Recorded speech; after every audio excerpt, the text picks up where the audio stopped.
This is the One Piece Podcast, episode 465 for the week of Monday, April 17th, 2017. My name is Zach. And my name is Ed. And on today's show, very special guest, translator for One Piece in Weekly Shonen Jump, Stephen Paul is back this week with us. How's it going, Stephen? What's up? I'm back. How was your week? Great. How was your week off from our podcast? It was nice. It was nice. I didn't have to put up with you guys. You didn't even lie about it. You just we do have an action-packed lineup, so I definitely want to get into the next person. We have Twitter sensation. We have Casey, also known as Minovsky Article. How's it going, Casey? Hey, I'm doing great. Great to be back. Great to have you back. We have YouTube sensation, Roger's Base, with us. Hey, Roger. I am feeling good. What's poppin' with you people? And we have comic book sensation, Joey Weiser, with us. And the last volume of your very famous, award-nominated comic, Merman, is coming to a close this week, if I understand correctly. It's true, yeah. It'll be in stores on Wednesday. Merman Book 5. Very exciting. But also exciting is that last weekend, while Stephen was taking his vacation, I was at the Chattanooga Zoo feeding and petting capybara. Cool. That's very chill. But It was were awesome. they in a natural hot springs? No, just roaming around the city. That was the page I sent Oda a request to draw for me this week. Capybara. Casey, you have to send it to Notice Skywalker at Notice Skywalker. I don't actually know what his Twitter handle is offhand, but that's how you get that done. Anyway, we have a really crazy episode for you, and I'm sure it's going to get contentious. I will say our manga chapter this week, chapter 862, has stoked not only the most diverse reactions amongst the fans that I've seen in some time, but also amongst our own crew. I think as we speak, Sam is writing an editorial, so you'll hear him during our anime recap. Do you know what episode that's for, Ed? I do not. Cool. I think it's 783. I think it's 784, 785. I could be wrong. One of those. Anyway, the most recent anime episode, the second episode for the Whole Cake Island arc, he's going to be talking about that, but he's also going to be pouring out all his feelings and emotions on this week's chapter on our website. And I know a lot of you guys had opinions, so we're definitely going to be doing an extensive piece together segment this week, as we usually do. And we also have some news, and I think we should actually start with that. Fire Crouch. Hi, guys. We're doing the One Piece news. Okay. He's back.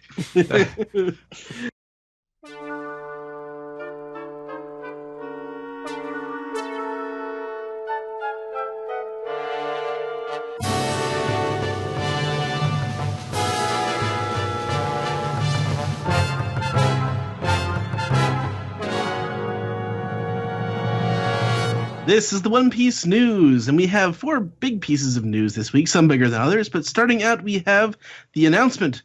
One Piece Volume 85, the cover has been unveiled. It's called Liar! And it goes from... Can we believe anything that's in this volume?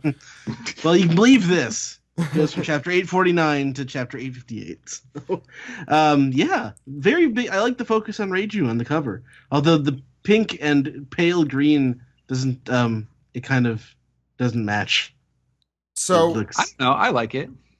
I'm a big fan of this cover, actually. I'm a fan of any cover with everyone posing and ready for battle. Yeah, I was gonna say, like, I'm a big fan of his I guess like nine part. I don't want to say quadrants because that's not the right word, but the 9-part pose where everyone is in the same like layer, but they're all going in like the 9 cardinal directions pretty much, because he did that with God, what was the last one, like 64? Yeah, I know exactly which one you're talking about. Yeah, it's a really dynamic look, and I really like it in this case.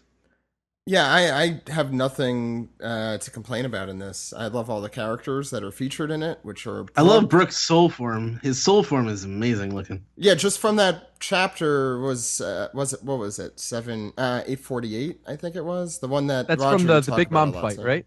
Yeah. Yeah. Maybe a little weird with the lips on Reiju. I know Sam was talking about that too. They seem a little plumper than they come across in black and white, but I don't know. The better to kiss you with, my dear. Yeah, that's true. I was gonna say it looks fine to me. Yeah. I have some negative things to say about it. Please. Sorry to rain on your parades, but you were the resident artist here, so. Well, yeah, I don't want to make it seem like that means I have any more importance over what I'm saying or anything. You but do. You actually do, though. Yeah. So sometimes when it's leading up to a new volume being released, like fan artists like do their own covers, and when I first saw this, I actually kind of thought that's what this was. Oh no. And this is going to be real harsh, and then I'm going to come in with the nice things. But I think the sort of biggest issue, I have two main issues with it. And wait, Joey, you're literally going to ruin this cover for me as on air. Okay, go for it. Here we go. Get ready. Yeah, I'm ready. We'll see. As Ed was mentioning the colors, I think that's kind of a major issue. Not the color choice necessarily, but they're all the same value. So it looks very flat, like with that green, like it's all the same lightness. And so it just looks really washed out to me, and it gives it a sort of unfinished feeling, like there's not enough contrast. Maybe if the green was a different shade or a different color or something, especially the fact that it matches Carrot's shirt. So that's kind of my first big issue. So far, so good for me. I'm colorblind, so yeah. So you're good. I'm good. And then the other thing that really, really bugs me about this is the composition. While it looks centered at first, it really pulls to the right super hard because you have these big characters, Jinbei and Pedro, and even Carrot, filling up that space and even going off the page. And then on the other side, you have these skinnier, smaller characters with a lot of negative space behind them, and it just makes it look empty in comparison. And so it's very like lopsided, and it really really bugs me. It bugs my eye a little bit, and it just gives this sort of like little, it's not a kind of thing that's like damning, like, oh, how can you include the Buggy the Clown when he's not even in this volume or something like that. But it's the kind of thing that's like makes me feel kind of uneasy initially when I see it, and then when I piece it together, that's the issue I have is basically it just looks washed out and it's weirdly composed. I really like that Fishman Island one that I think Steven was talking about too. Mm-hmm. That's like one of my all-time favorite covers, and I like the drawings, and I like the characters that they chose. Like Carrot looks awesome, and I really like Chopper looking in that lens or looking in that mirror and stuff, and like I think that's a really cool effect. I just think that it's kind of unbalanced. Yeah, no, I mean I understand all those issues with the cover. I guess I just, since I don't have as much of the artistic eye as we discuss colorblindness, I just it's harder for me to see, or it's easier for me to look past, I should say. Any other thoughts on Volume 85? Yeah, I actually think you kind of ruined the cover for me now because I'm looking at it, and yeah, it does bother me that Carrot is sort of cut off, that she's like over towards the side and like her fist and her ears are cut off, but nobody else is.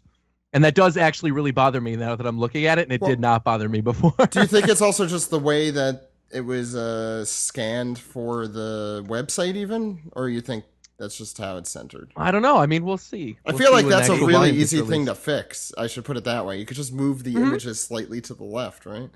Yeah, maybe when Viz puts out the the Shonen Jump line version of it with the giant number on it, it will actually somehow rebalance the. Oh yeah, that's weight. Not gonna pull even more to the right. I hate that giant number. That's my least favorite thing. It's and not the New World thing. I was going to say, looking at Carrot front and center, too, that brings up something we actually just talked about on the anime recap, which you guys are going to hear a little bit later.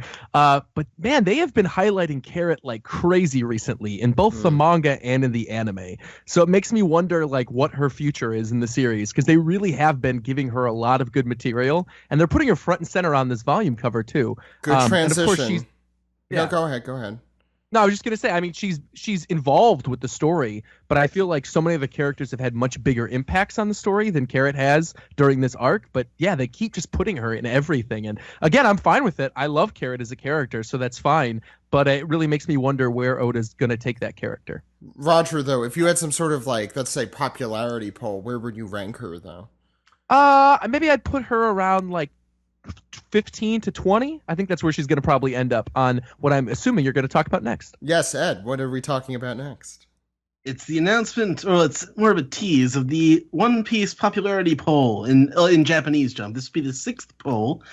First one was in 1998. The last one was only 3 years ago at this point. That was 3 years ago? That feels like so recent. Well, it was published. The results were published in December of 2014. So it probably the first one. It took place probably like 6 months before that. So, but yeah, the last poll, Luffy and Law were number 1 and number 2, respectively.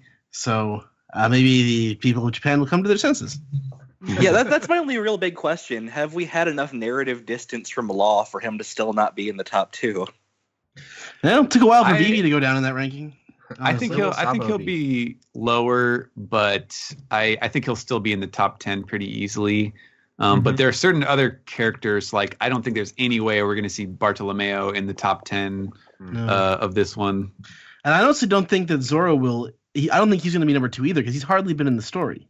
Yeah, I think Sanji's going to be number 2 this time around. Yes, I think it's going to be kind of like the Law was number 2 last time. I think this is going to be Sanji. That's Sanji. Interesting. I don't see that was last Sanji, year, wasn't it? I don't see Sanji getting to number 2. I think Zoro will probably get his spot back as number 2. And I don't know, man. He hasn't been in the story though. Like 6 months. My Price is Right bet is that he's not lower than 7. Oh yeah, I mean I think that's pretty safe. Yeah, I'd be surprised. Sanji was at 7, I think. 5 even. Yeah, I think Law will probably be like 4 or 5. All right. So in American One Piece news, we'll start with some bad news and move on to the better news. So this month, One Piece is going to expire on Hulu, along with the rest of the Toei Animation catalog that's already up there. So, I mean, to give you guys an idea, we announced when it came to Hulu back in August 2009 on our website. Yeah, 3 months into our podcast. 3 months in. So it's been a very long time that it's been on Hulu. And so it's very bittersweet. Or just bitter. I remember doing anime recaps live style and dealing with Hulu ad breaks. Yep. Oh, we also dealt with the One Piece official ad breaks when those were a thing as well. Now we have Crunchyroll, so thank you. But maybe this opens up the possibility of Netflix in the future, but nothing is known at all. So. Yeah, all you could do is ask. They have Netflix has a thing where you could request a show, so please go out there and request One Piece. Yep. Yeah. And the good news. The good news, the One Piece Season 9 Voyage 1 trailer is released. The One Piece dub is in the new world, guys. So yeah, we had mentioned this a few weeks back that the announcement was made. It's coming out in May or June? June, I think. It'll be June 2017. Thank you. 12 episodes, 22 minutes special features, possibly featuring us. Possibly, yeah. It's supposed to feature the Matsuri-Con panel, at least one of them, that the One Piece cast did. And I think there was also one other little announcement. Chris Sabat. We mentioned this a few weeks back, but now we have visual and audio confirmation from Mr. Sabat that at SakuraCon. From SakuraCon that he will indeed be playing fake Sanji. We got a little preview of that. You can check that out. A fan sent that to us on Twitter. We retweeted it, so you can check it out on our Twitter. The 4Kids voice. So yeah, it's pretty close to that. His 4Kids imitation. So yeah, that's it for the news. Why don't we move into what everyone's been waiting for? Let's talk about the manga chapter. You guys ready? All right. Yeah. Of course. Let's go.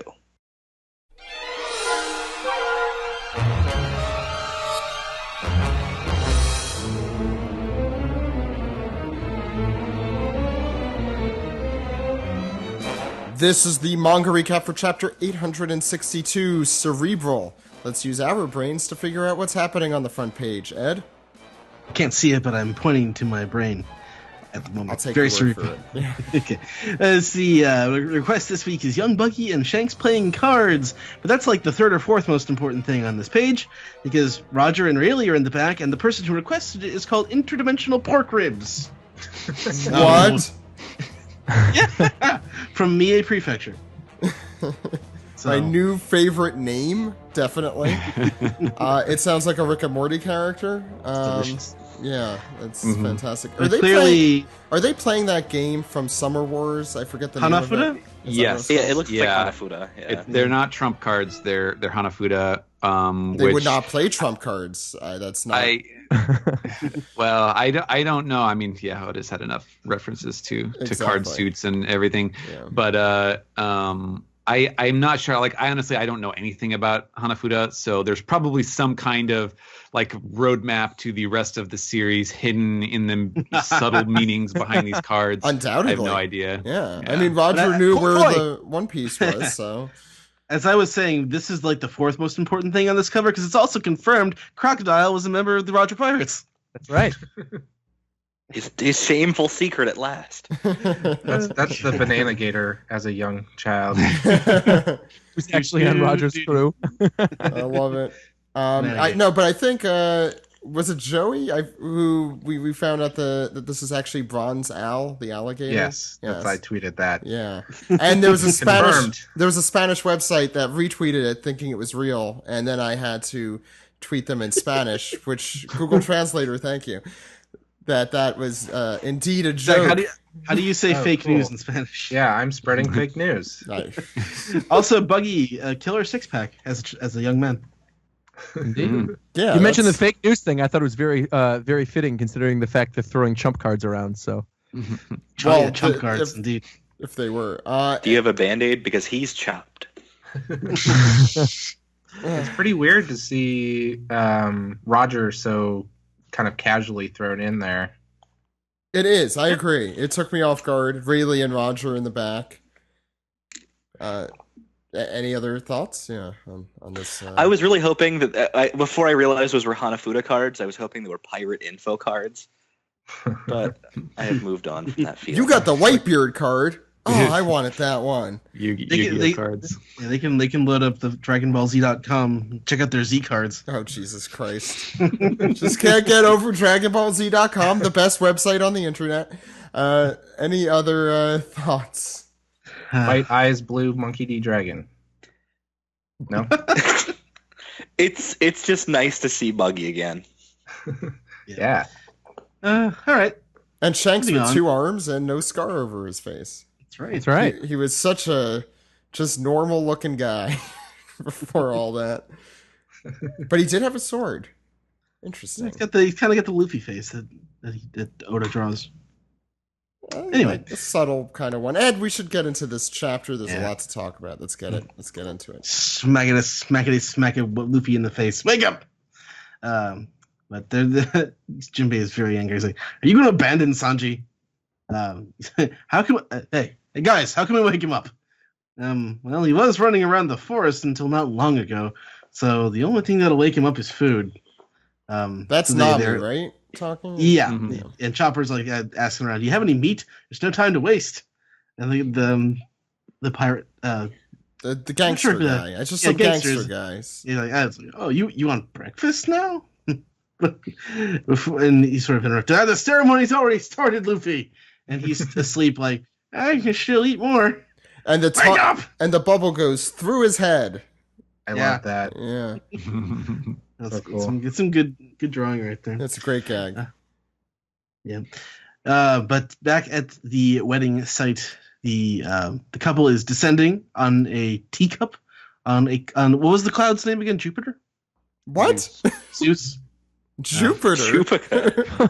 Where did that even come from? That's the Roman name, isn't it? That's the Roman. Yes. Yeah, whatever. Oh, Jesus. They're descending, and she's putting internal monologues. This song will be your requiem, Sanji. Oh, Sanji, I'm so happy. And Sanji's like, I am too pudding. They have the same voice, you see. Come on, Sanji, keep your wits about you. Lose your cool, and you'll die. I like that here in the shaded parts. She has a different facial expression, but his is the same. Also, is that the face that she was making when she was mocking him in the earlier chapter? Probably. I don't know. Yeah. Maybe. So we get a little song here. It's introducing something. So we get there are times when love is tough, and there are times when love is rough. But after all your tests and trials, you'll finally walk down the aisle. Come rain or come spears, don't let that hand go. It's time to unveil. Oh, head chef. Oh, and it's coming up. It's coming up. And we go to the next page. But before we go to the next page, yeah, I thought this is what you were tweeting about, Stephen. I could see it immediately. So can anyone see the line as I originally wrote it here, knowing that this is a rhyming song? Not exactly. It's probably not Spears. What is it? No. Let me see. Come Britney or come Spears. What? No. Sorry, that was a joke. Okay, I was like, what are you talking about? I don't know, Stephen. Come rain or come shine? No. Come rain or come snow, don't let that hand go. So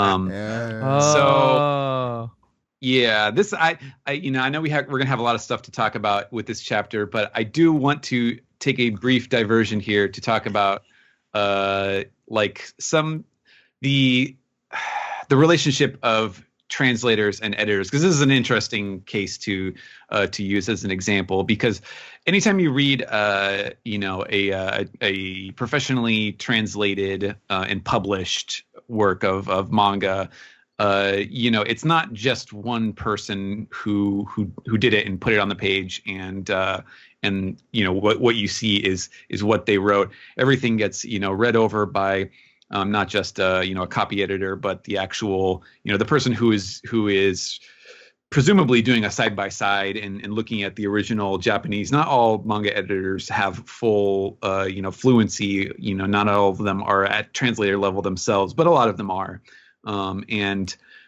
So that serves multiple purposes, which is that you can catch things that one person missed. Every set of eyes is good to catch things, and sometimes that the editors and particularly with Shonen Jump, just because they all read, the whole editorial group reads over each issue before it goes out. So I have no idea who ultimately would make any particular change, but they can help I guess like bring forth the sort of editorial view of things, like especially when it comes to like swearing, where is that level at? A lot of times they bring stuff down a notch from what I submit, to make sure that it fits with their general policy, stuff like that.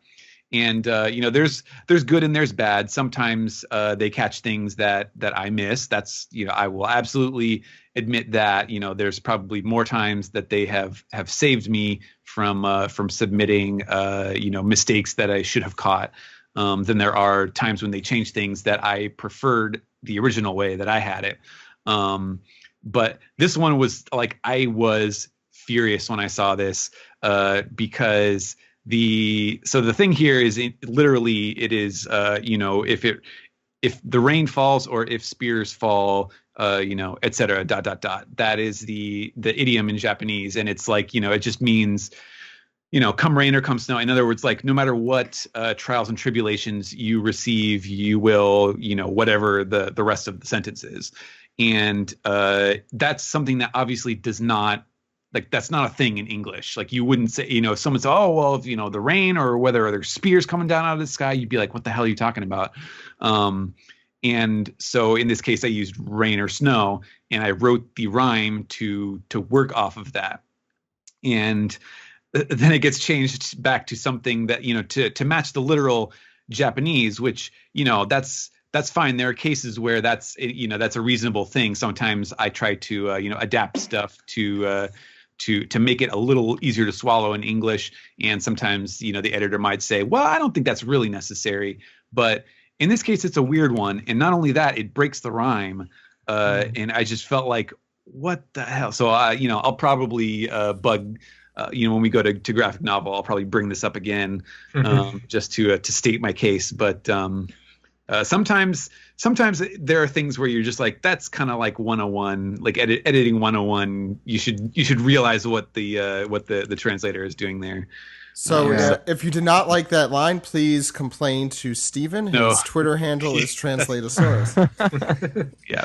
Yeah, maybe they thought that like keeping the spears, since it's a weapon, like keeps in that sort of idea of this being a sort of dangerous place or something. Yeah, like if there was obviously if there is like a literal thing, and this is, this happens all the time when there is like visual evidence of the thing in the panel that you can't just explain away. You kind of have to work the joke around that somehow. But in this case, like this for me was like a really easy decision. It's like, okay, no, I'll just, that's just the phrase of speech that they're using. It's not being played upon in a punny sense here. Yeah, so idioms are hard to translate. Yeah, that's too bad. Maybe 6 chapters from now or something, spears will rain down from the sky. Yeah, you know what? Like, maybe the editors knew more than you knew. maybe. Does not look like Steven's going to give into that one. Joey. So on the next page, we see the wedding cake, and it's huge, and it's totally awesomely decorated with like bows, and some of this might be icing details, I think, but bows and little turrets and tons of roses, and of course the most beautiful decoration, skulls and gravestones. So So we talked a lot about this cake, I think, especially when Greg was on. We were predicting, what was that, Elizabethan cake or Victorian cake, one of the queens of England, one of their cakes. Now I am no pastry expert. I do eat pastries, but I do not know anything about them beyond them tasting good. So I'm not sure exactly. I don't know if any of you guys know the inspiration for this beyond the skull and literal crosses. It's very cake boss. So I think you could argue that the especially with the towers, like the weird leaning, bulging towers, that's supposed to be a German nod, because they have all the weird sloping castle stuff. Yeah, it looks cool. And then a little thing at the bottom that was like, "You're gonna be dead, Germa." Yeah. It's not subtle at all. And the great part is they get married on the cake, which I guess we'll talk about in a minute. Yeah. I think. Well, when I'm slicing cakes, I always try to get one of those big icing flowers, and I definitely would be like, "Ooh, give me a skull." Also, it's a little meta or Inception-y that they're having a giant cake. They're getting married on top of a giant cake on top of a giant cake, right? On an island of giant cake. It's whole cake indeed. But we see Strusen, the chef, at the bottom there, and he's got a knife and he's got a big, kind of prominent stopwatch with the time on it.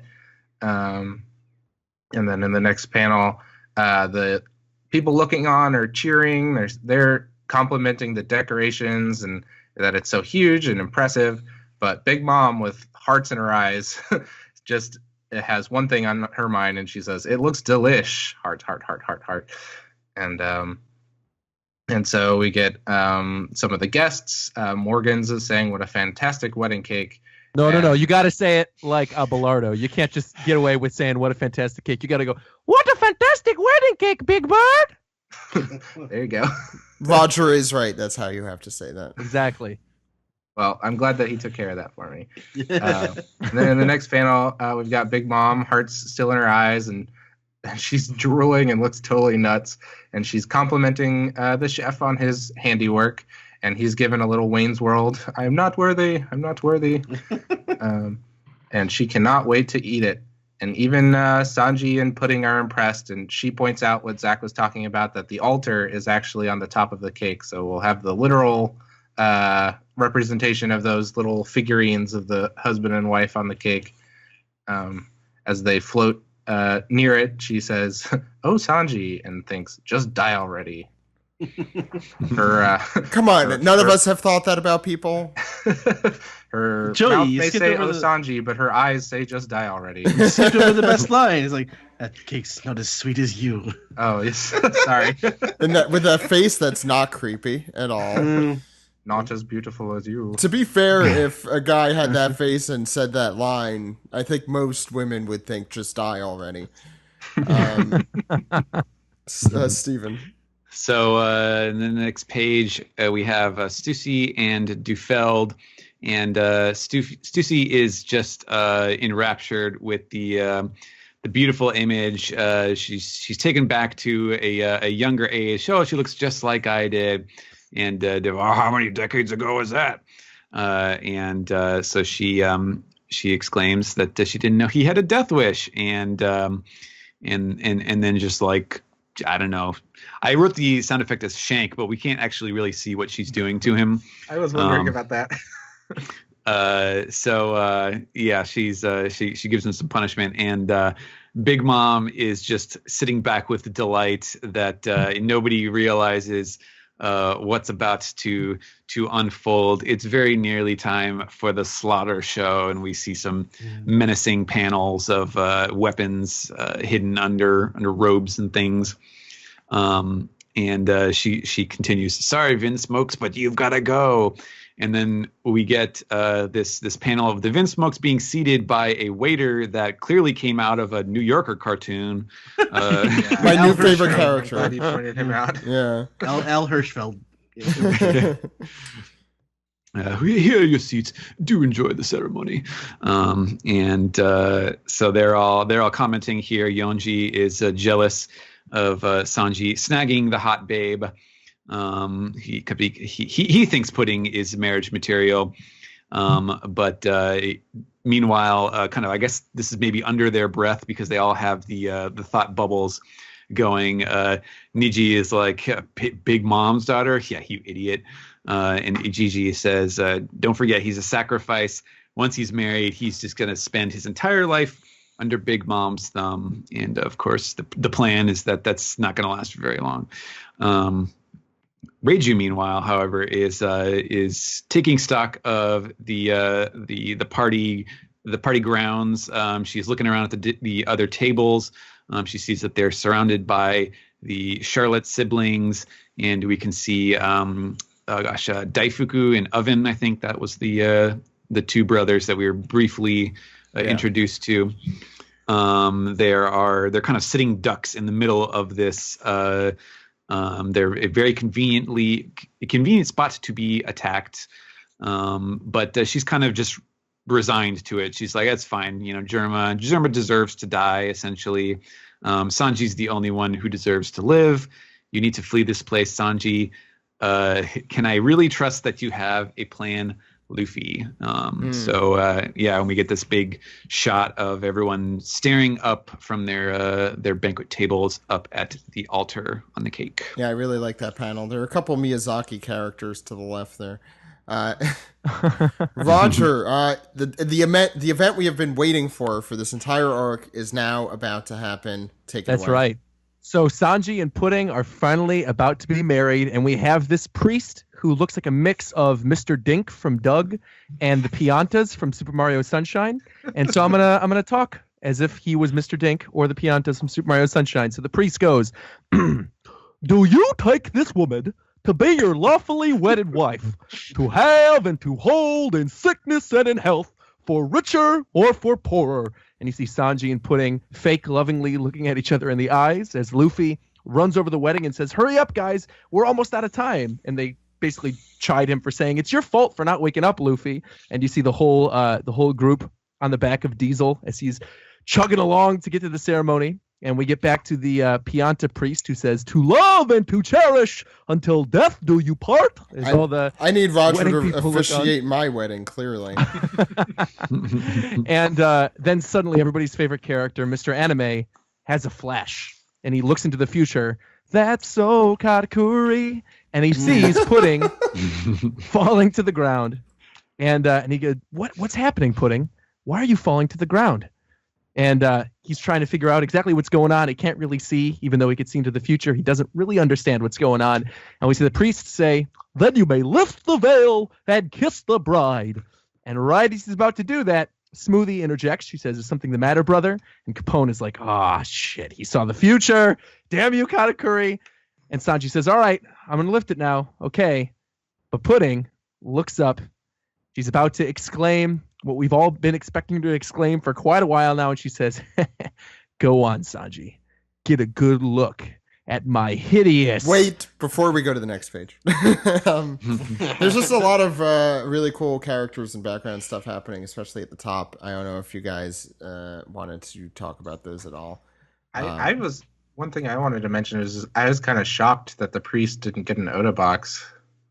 Yeah, I need to know this guy's name. Beyond what Roger said. I was gonna make the argument that it might be because he gets offed in this chapter, but then at the same time, he got an Oda box for the organ dealer, and he dies literally in the next panel. So true, yeah. Well, he didn't even get an Oda box. He got the what are we calling those other ones? I don't know.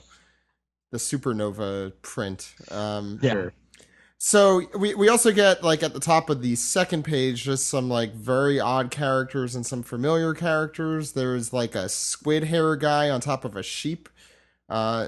Just cool things to notice. Also interesting that it skips from "to love and to cherish until death do you part." He asks the question. We don't see the "I do." We don't hear the "I do" or see the "I do." We skip to the future and then come back, and then he's already responding again, the guy, "Then you may lift the veil." Mm-hmm. So I thought that was very interesting that we could have. Yeah, good point. Actually, in fact, in the Japanese, there was even less of it. Like, it was almost like he was skipping around. But in Japanese weddings, when they do the Western style, where they have the, sort of the famous vow, this whole speech here, they have, it's like, it's weird. It's in a different order, like the different things. And, there's a very specific, like, everybody who's heard them dozens of times, like, knows kind of the general cadence of it. And so I actually kind of shuffled around some of the text and even added in a little more just to make it clear, like, with the "do you take this woman," like, he actually started in the middle of the, like, to in sickness and in health, to have and to hold, and that stuff. So I kind of tweaked the text a little bit, but even then, it does jump around a lot, so you don't see the full exchange. I think this. I mean, all officiants kind of do it differently. I'm starting to go to a lot of weddings. I'm sure if we had Alex here, he could give us a full accounting of all 56 weddings he went to this year. But I'm probably not exaggerating by much. It's interesting to see how, I think it reads a lot better like this. I'm happy you did it this way. Anyway, we had a cliffhanger. Roger, you could set up the cliffhanger again if you want. All right. So Sanji says, "I'm gonna lift it now, Pudding. It's time. It's time for the thing that's been planned the whole arc so far." And Pudding says, "Go on, Sanji. Get a good look at my hideous..." Glork. Third eye. Yeah, and we see Sanji. He do a zoom in on his eye, which he's startled. They're paused at that second. She's thinking, "That's it. Go on." And Sanji does not react as expected. She expects revulsion, and instead, wait, I didn't even notice. Sorry to talk over you. She actually clicks the gun. It seems like in that middle panel. Yes. Right. Mm-hmm. I was trying to figure out what that click was. I didn't know if that was someone taking a photo, but you're right. It's the gun. So yeah, and of course Sanji reacts very differently. He looks I don't know, a lot more like old Sanji. And in that moment, he's stunned and says, "What a beautiful eye!" And suddenly, Pudding is weeping like a character from a 1950s romance comic. From all three eyes. Audible drips and everything, because as we do know, Sanji can hear the sound of a woman's tears falling from any distance. It must be very loud to him right now. Yeah. Yes. And then of course Sanji apologizes because he didn't mean to make her cry. "Oh, sorry, it's just up close. I got entranced and I couldn't help it." And we go back down to Big Mom, who's thinking, "What's taking so long? What are you doing, Pudding?" I don't know why I did that deep voice. Right? I kind of liked it. I'm fine with Okay. it. That's good. Yeah. And of course, three eyes. What is he saying? Don't give me that crap. Not once since I was born has anyone ever said this I was beautiful. What are you doing, Pudding? Shoot him. Even as your mother, I've got to admit you're creepy. Grow out your bangs, Pudding. Ooh, monster, you're gross. She's flashing back to all the times that these people have been very nasty to her about her deformity that Sanji finds beautiful. Well, Casey found our Big Mom voice. It took us this whole time. And here it is. We'll definitely talk about this page at the end, but we should get through it. I want to save my comments for later. Okay. I guess it's my turn. And we continue in these scattered flashbacks as a guy from the cast of Hey Arnold points out, hey, look, she's got 3 eyes. Ew. And everyone else is, she's just crying about, stop it. And of course, as most little kids do, she stabs the guy. To be fair, he was from a different series. It was weird. And said, I won't let you laugh at me without a fight. And she stabs everyone. Just goes after every single one of them and tries to eliminate them. Or successfully does.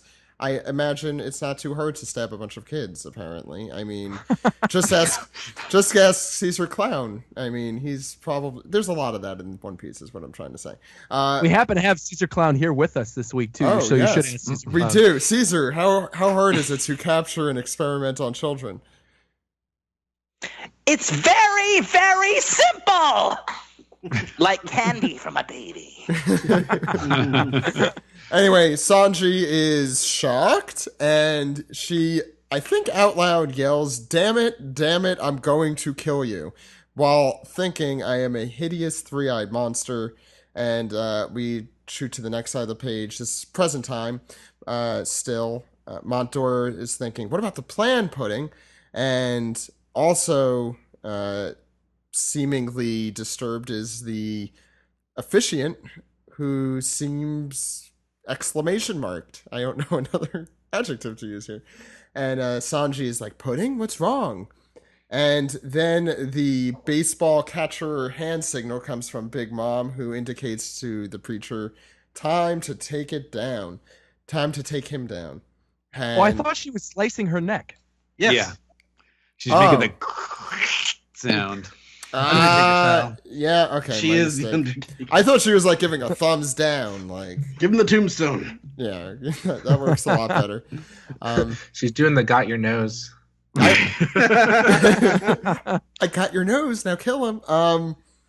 And Sanji, who's still in shock, maybe, is leaning down, and meanwhile the priest takes out a little pistol of his own, but Katakuri already realizes that he's going to dodge it, so he takes a jelly bean, the choice weapon of any starch-based villain, and shoots it over to Sanji, to which Sanji dodges as well, and it hits the priest in the face, or the head, depending on how you want to think about that, while Pudding is still weeping on the ground.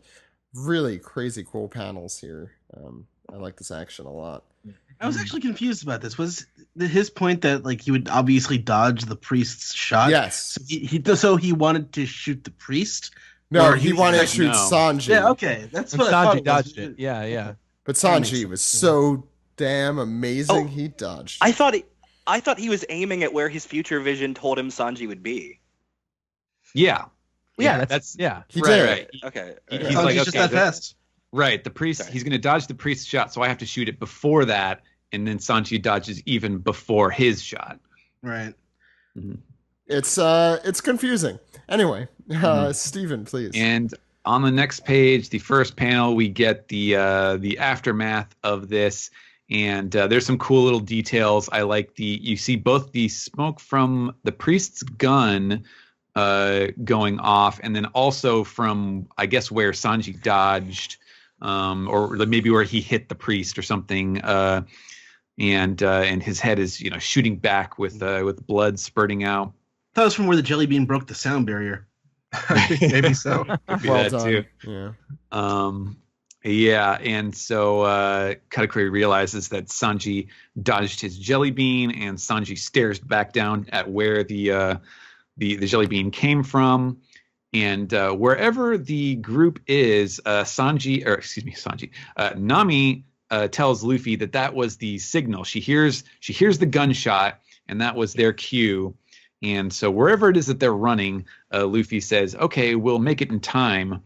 And meanwhile, at the party, the tea party itself, everyone is kind of abuzz, like they don't realize what happened. Wait, the priest fired? No, he was the one who got shot. Why? It's Judge, right? Yeah, I thought Judge was saying all this. Yeah. And he's looking around like, what's happening? And Reiju is shocked too. She was expecting something, but I don't think she was expecting this.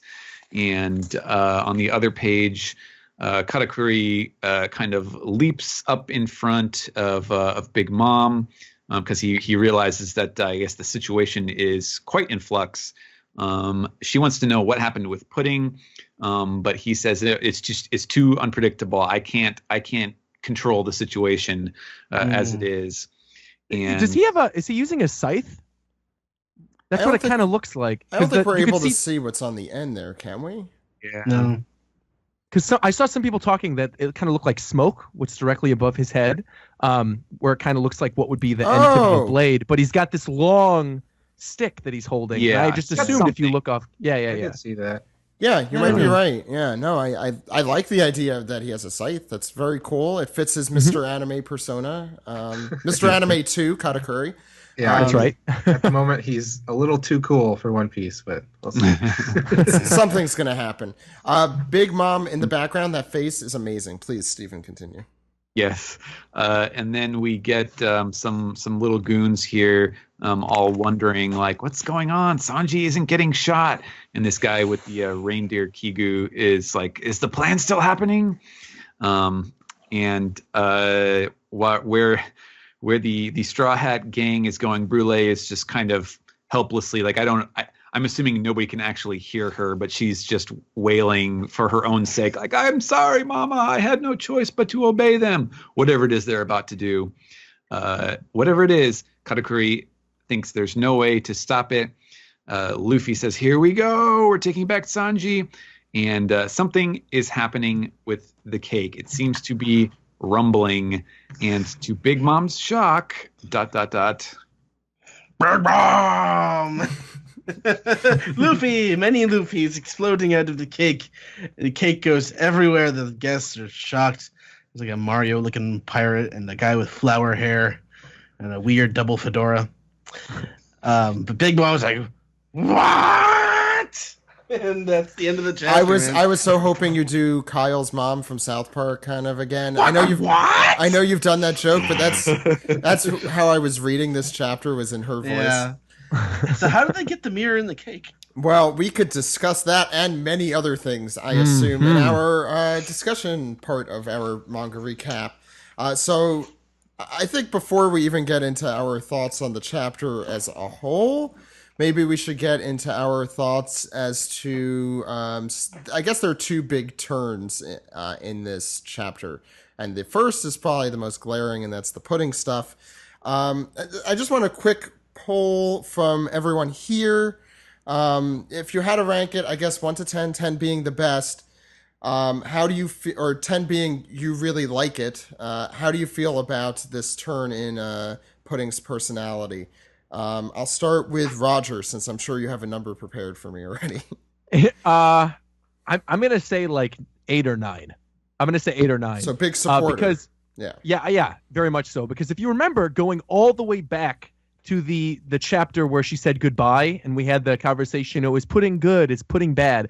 All of us sort of assumed that Pudding would be bad, but had faith that she would still be good because it would make for a more interesting story.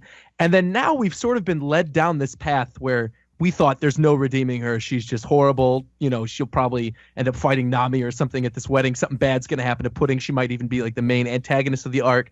So to see her basically just be a product of evil and not actually be totally evil herself, she just sort of was like warped with her surroundings and how she grew up, I was totally fine with it. But at the same time, I could totally understand why people didn't like the twist, just because it really waters her down as a character. And I think it all the stuff with Sanji too, I don't know, it feels like Sanji's niceness has been something that's really been talked about and pushed hard during this arc. like how Sanji's nicer than everybody else, and even in this moment where he's supposed to say, he's supposed to dodge the shot or whatever, he still ends up being nice to her. I don't know. I mean, I was interested by it for sure, and I think this is a twist that I absolutely did not see coming, but I wholeheartedly appreciate, because now I think this is one of many twists I think that we have to come. Now, I feel like on the opposite ends of the spectrum, I feel like Ed was definitely groaning. What would you rate this if you had to pick a number 1 to 10? Yeah, I'm honestly at like a 6 right now. Okay. Because I appreciate like what Pudding has done here. I don't know. It kind of feels out of nowhere. Like, I feel like if I went back and looked at more like Pudding sort of, if there's more hinting towards that, like she felt this way, that she wasn't actually evil, that she had this sort of traumatic upbringing, but it didn't feel that way over the last sort of 15 chapters where she was being over the top, very evil, but doing it now where she's sort of this product of child abuse and being, Big Mom having these outsized expectations for her and not allowing her to have her own opinions and criticizing her for being ugly. And that sort of, but like to have that just like to have that moment be like at the wedding when Sanji compliments her on her eye, like it seems too cute. Like, you know what I mean? It seems too easy. It seems like it wasn't enough build up to it, and it feels kind of cheap. But there was go back and look more. For, oh, sorry, go ahead. Joey. Go ahead. No, I'm willing to go back and look for more context to it, and I'm willing to let it sort of evolve from this chapter. It's a little unfair to, I think, judge it right after it's happened without any more explanation, but I don't know. I'm a little disappointed. Joey, yeah, please. Well, yeah, I definitely agree with that last point that it's a little hard to judge it now. I'm really looking forward to kind of seeing more and then kind of reflecting on it afterwards. But I'm curious what you would say to this, Ed, that there was a lot of setup that Big Mom was horrible to the rest of her children. Right. And so then, while not directly telegraphing Pudding, it at least has some foundation for that. No, I agree. And that's sort of, I guess I always sort of saw Pudding as being the sort of golden child, being the one that was really doted on and didn't really, maybe Big Mom's blind spot was Pudding. She had all these sort of... Pun intended? She treated her with kid gloves, where everyone else was sort of this harsh family of people who betray each other and don't really trust each other. I mean, Ed, I know you were a big fan of the idea, like with Opera earlier in the arc, that the fact that they were too scared to say anything about their failures. Yeah, so it kind of fits into that. It fits into the chiffon thing. So yeah, I agree with you, Ed. It also fits into the overarching theme of child abuse with Sanji's character as well. They're really sort of, I don't know, they're kind of like two sides of the same coin. Or two different coins with similar faces on them. One with 3 eyes and one with 1 eye.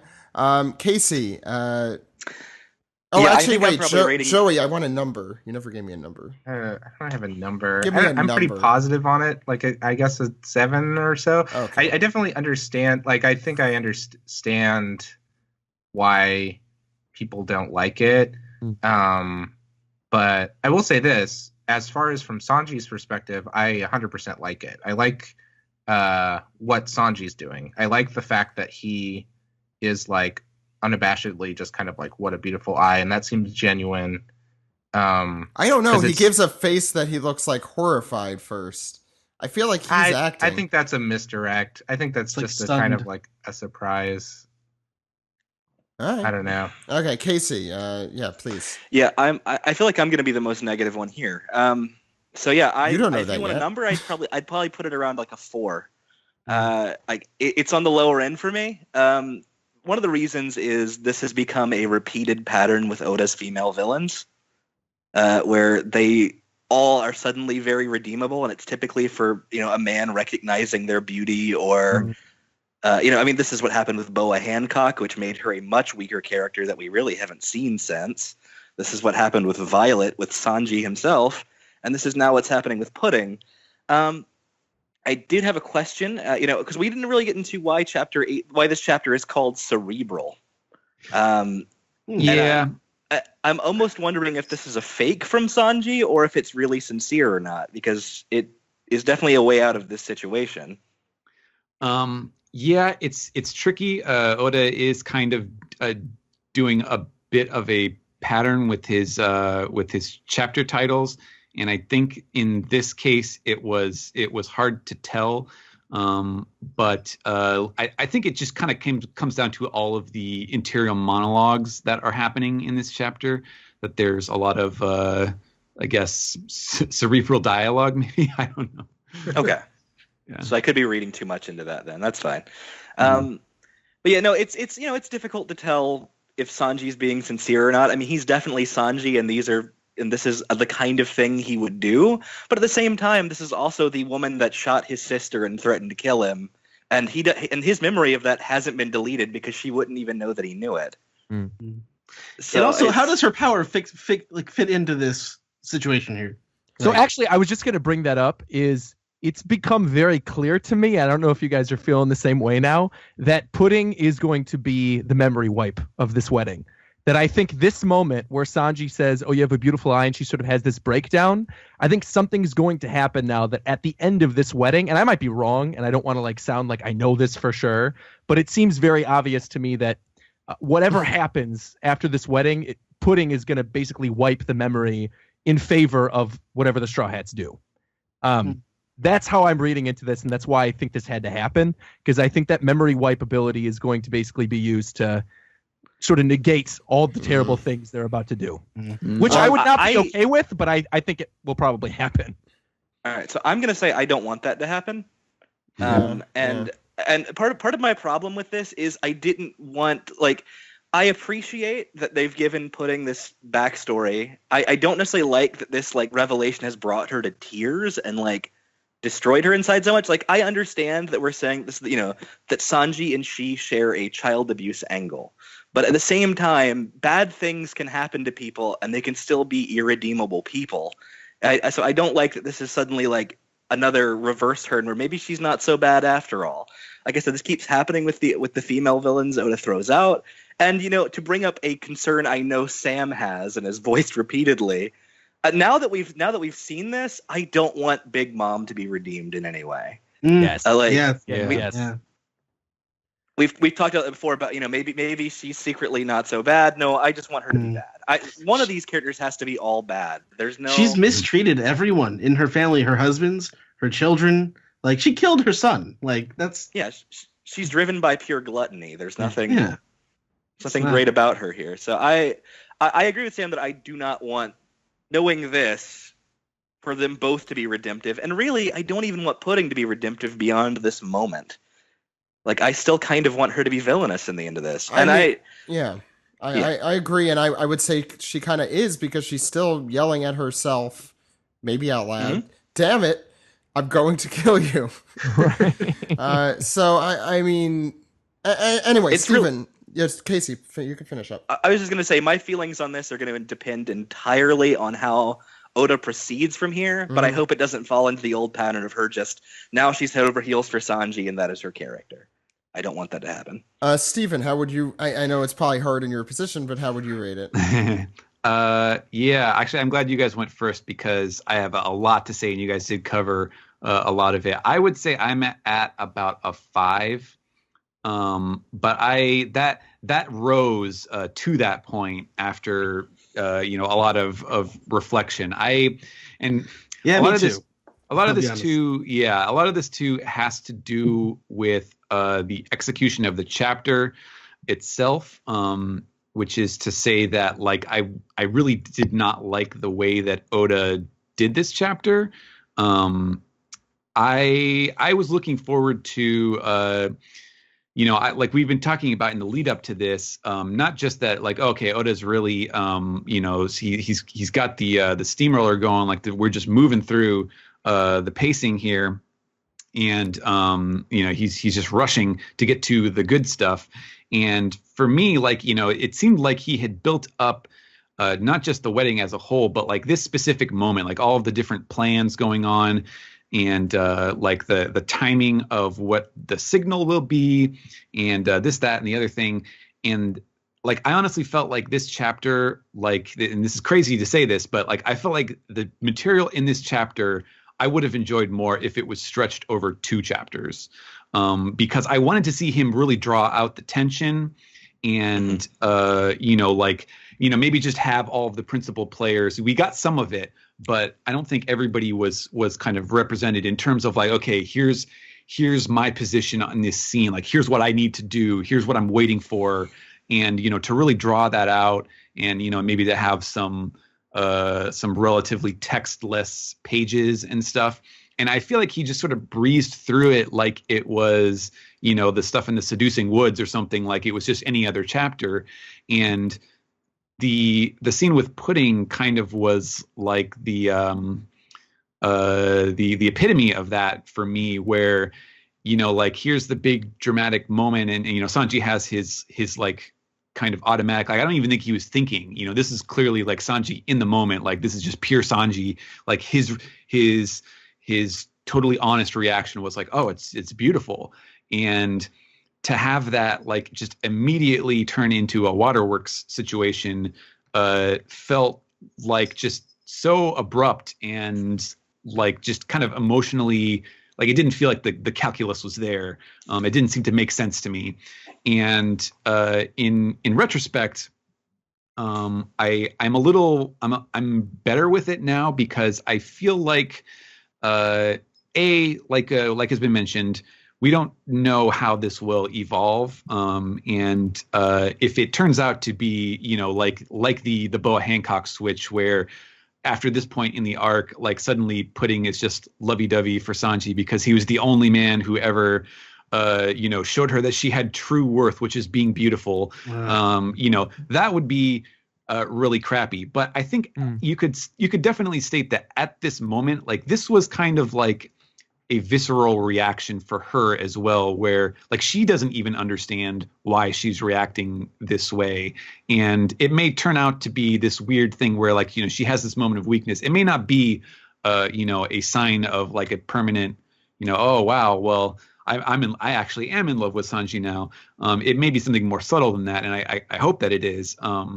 But I'm coming to terms with the idea that like, maybe this isn't like some grand sweeping thing where Sanji's appreciation of beauty has saved the day for Pudding, and more just that it's a sign of how mistreated she was and how horrible like her self-image is, or whatever, all the various layers of kind of self-defense of the psyche that she has built up, that this just kind of broke through in the moment.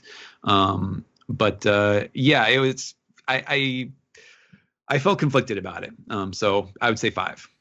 Yeah. It's interesting you mentioned too sorry, I just really wanted to quickly point this out, because you mentioned like you felt like it was rushing through a lot of the Pudding stuff. Mm-hmm. And I didn't necessarily feel that as much with the Pudding thing, but the one thing in this chapter that I felt like really we're already at this point was the cake being revealed, which has been built up so much during this arc, like the creation of the cake, gathering the ingredients, all this stuff, for the cake to be revealed in this chapter and then immediately destroyed.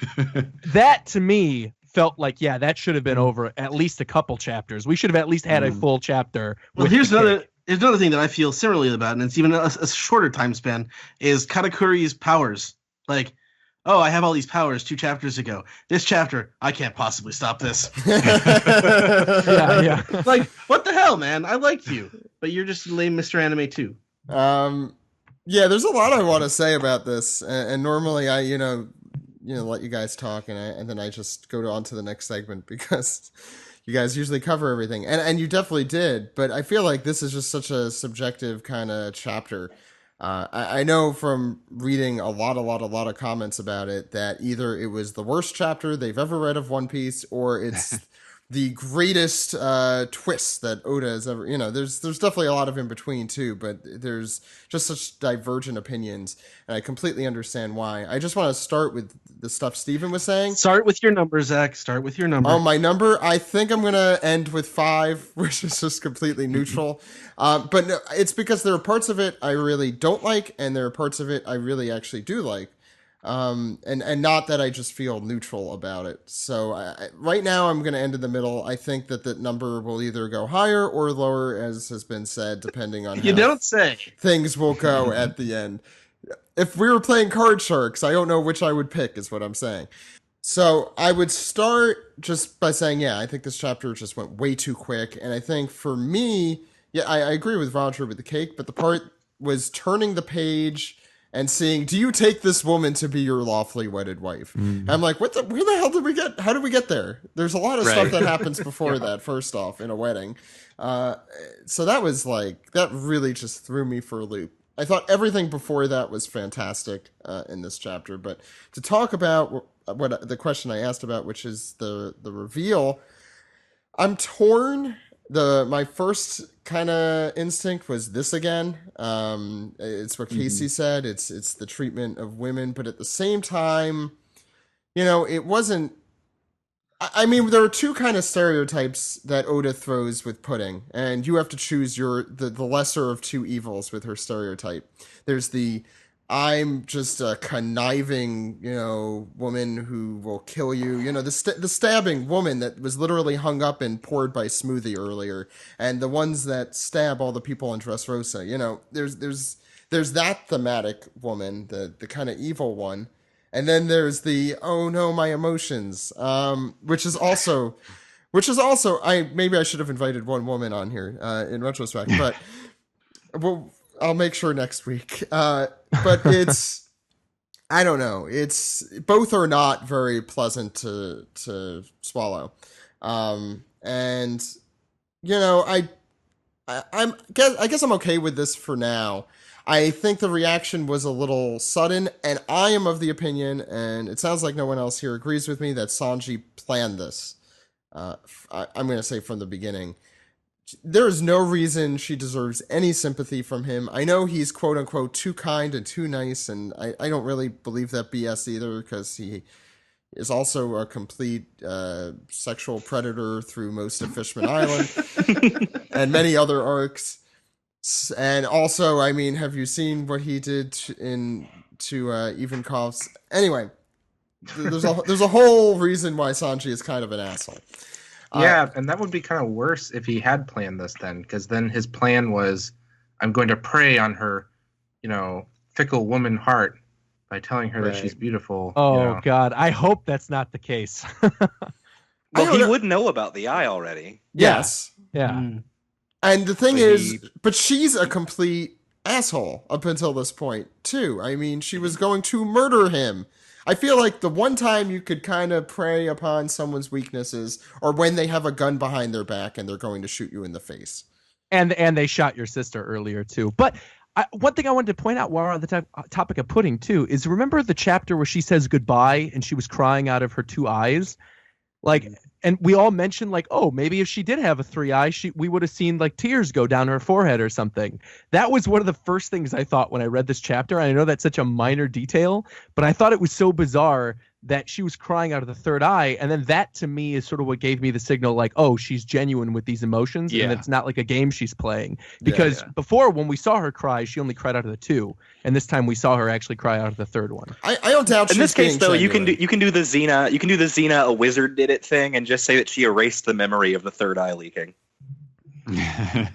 Oh, right. There were other things I wanted to say that I completely forgot. So I'm sure we'll get to them and piece together as well. Are there thoughts on the chapter besides this that you guys want to talk about? Steven, I don't know if there's anything else. Roger, are there any other thoughts you had about the chapter? Cake exploding, all that?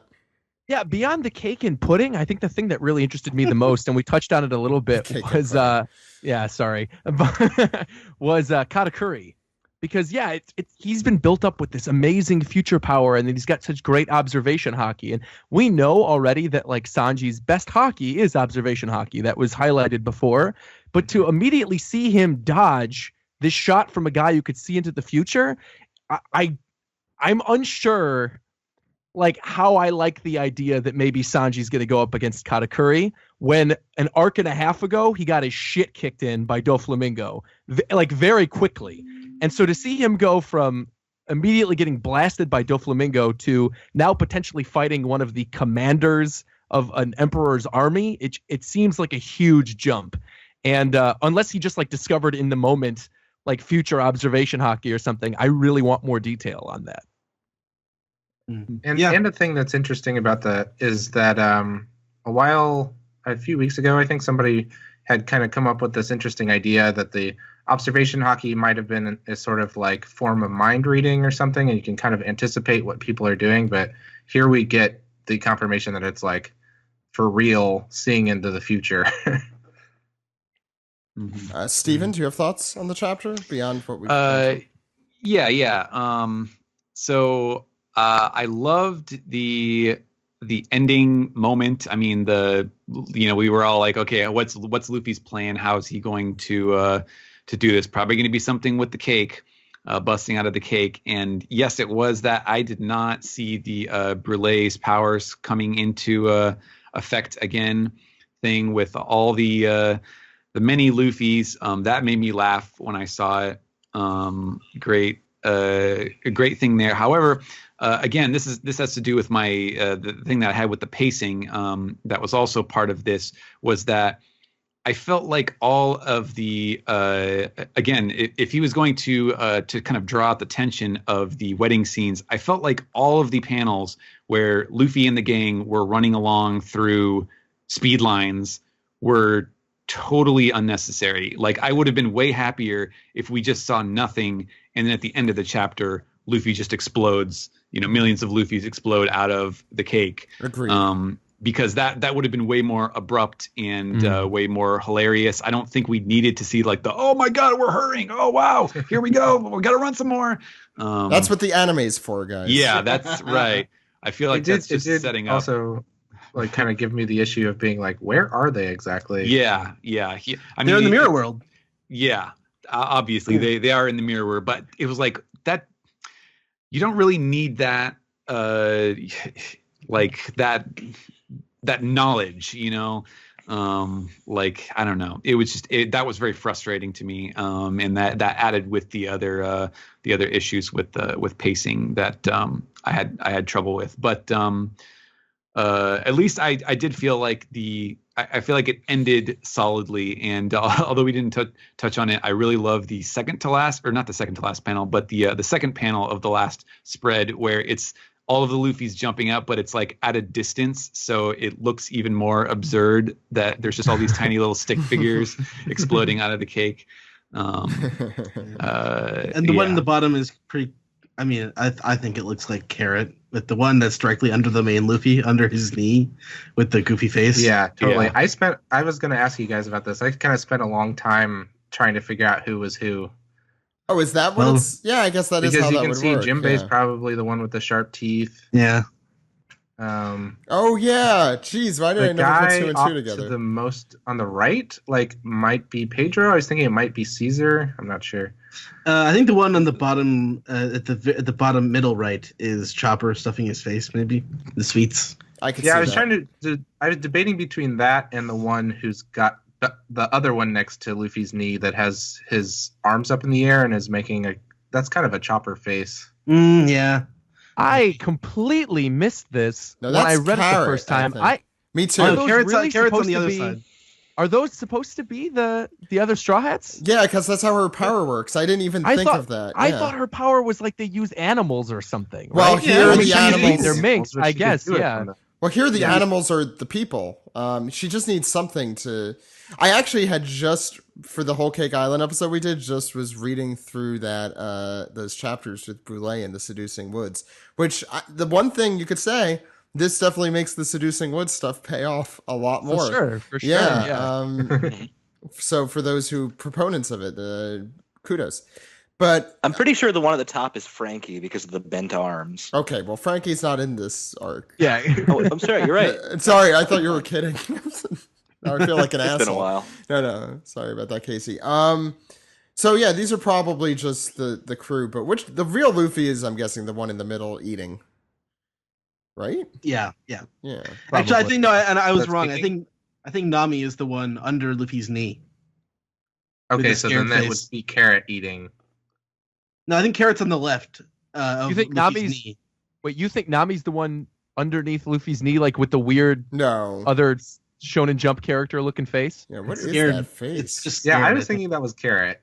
That seems kind of like a carrot face. we might to me. actually have a reveal about this next chapter. Probably. Yeah. Probably. We'll see. Yeah. I Okay. hope so. Or at least Where an they're going to SBS hang question. little masks on each of their face.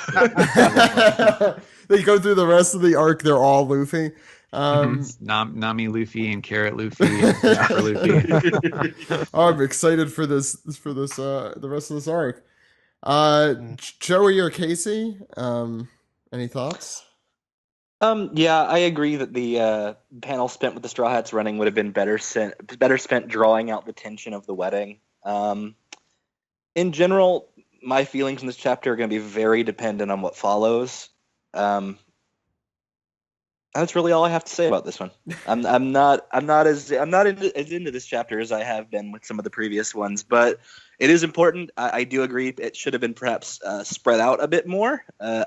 The cake reveal could have been more ostentatious, for example. But otherwise, yeah, it's a fine chapter. I'm just really curious to see where Pudding goes from here. Joey. Yeah, that's about it. It felt very fast to me as well. I would have expected to end this chapter with him saying "What a beautiful eye" or something like that, and then maybe the next chapter. Or she's crying at the very end. Yeah, or You're something figuring like out, that. why is Yeah. she crying? Yeah. Exactly. Yeah. So, but yeah, I'm kind of waiting to see before I make any final judgments. As far as like her kind of literally being bent over and sobbing. Oda kind of deals in melodrama, so that doesn't Sure. really bug me Yeah. as much. But I do totally.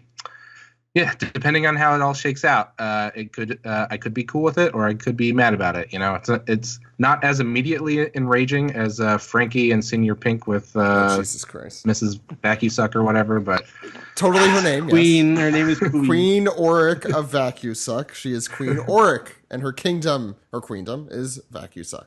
yeah. There's one thing I did want to add, and I know a lot of people have a lot of problems, including myself, with some portions of this chapter, particularly with Pudding. But we also should remember that the real substance of the plan we have been going through for so long starts now.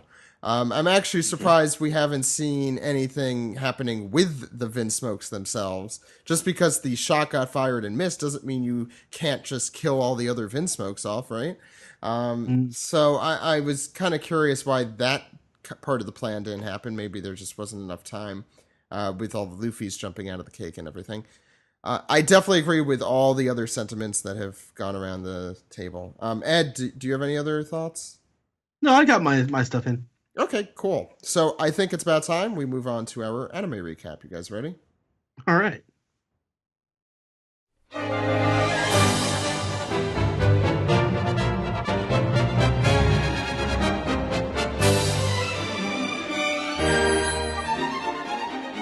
This is the anime recap for episode 784, 0 and 4, Encountering Germa 66.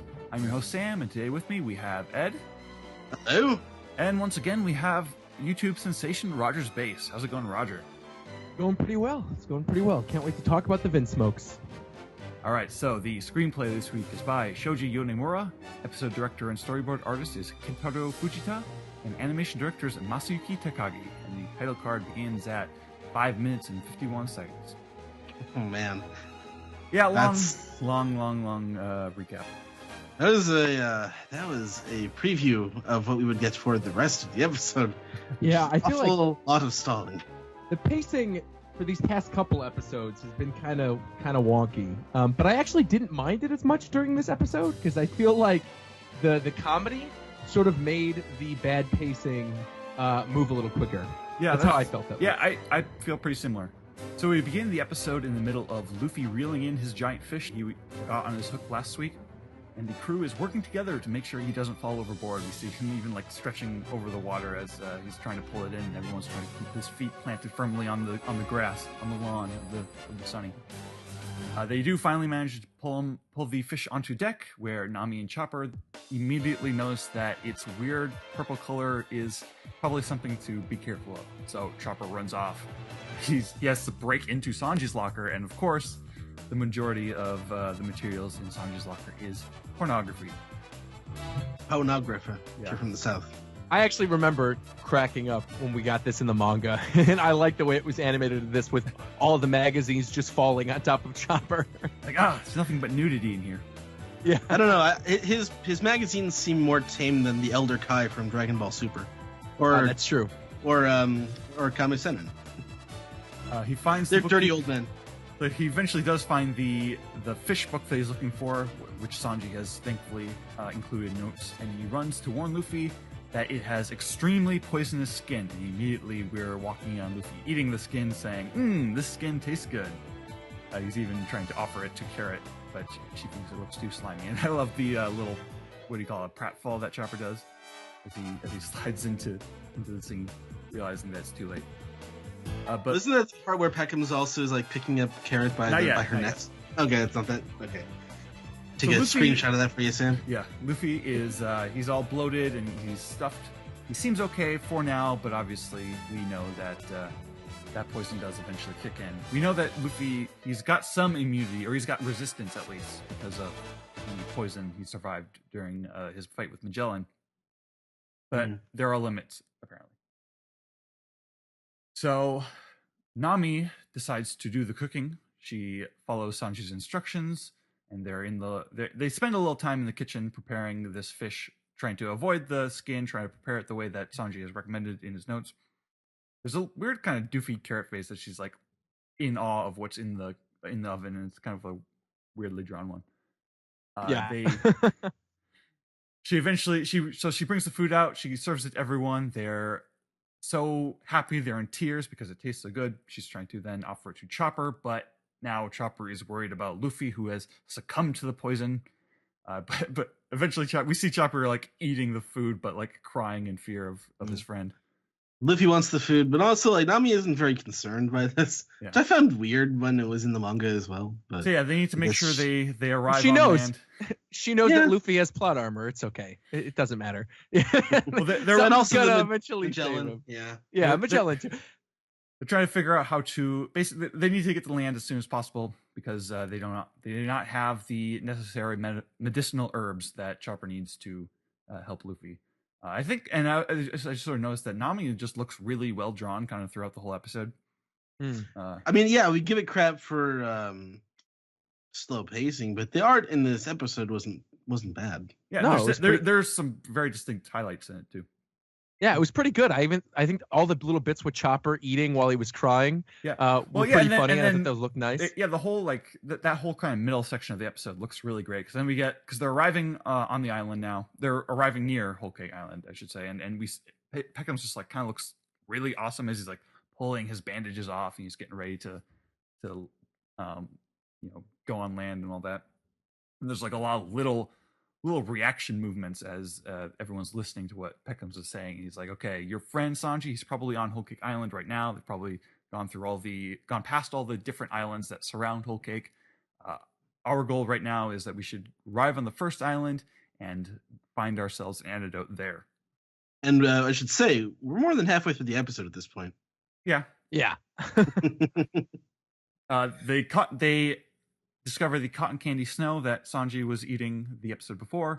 Obviously, Chopper is big on this.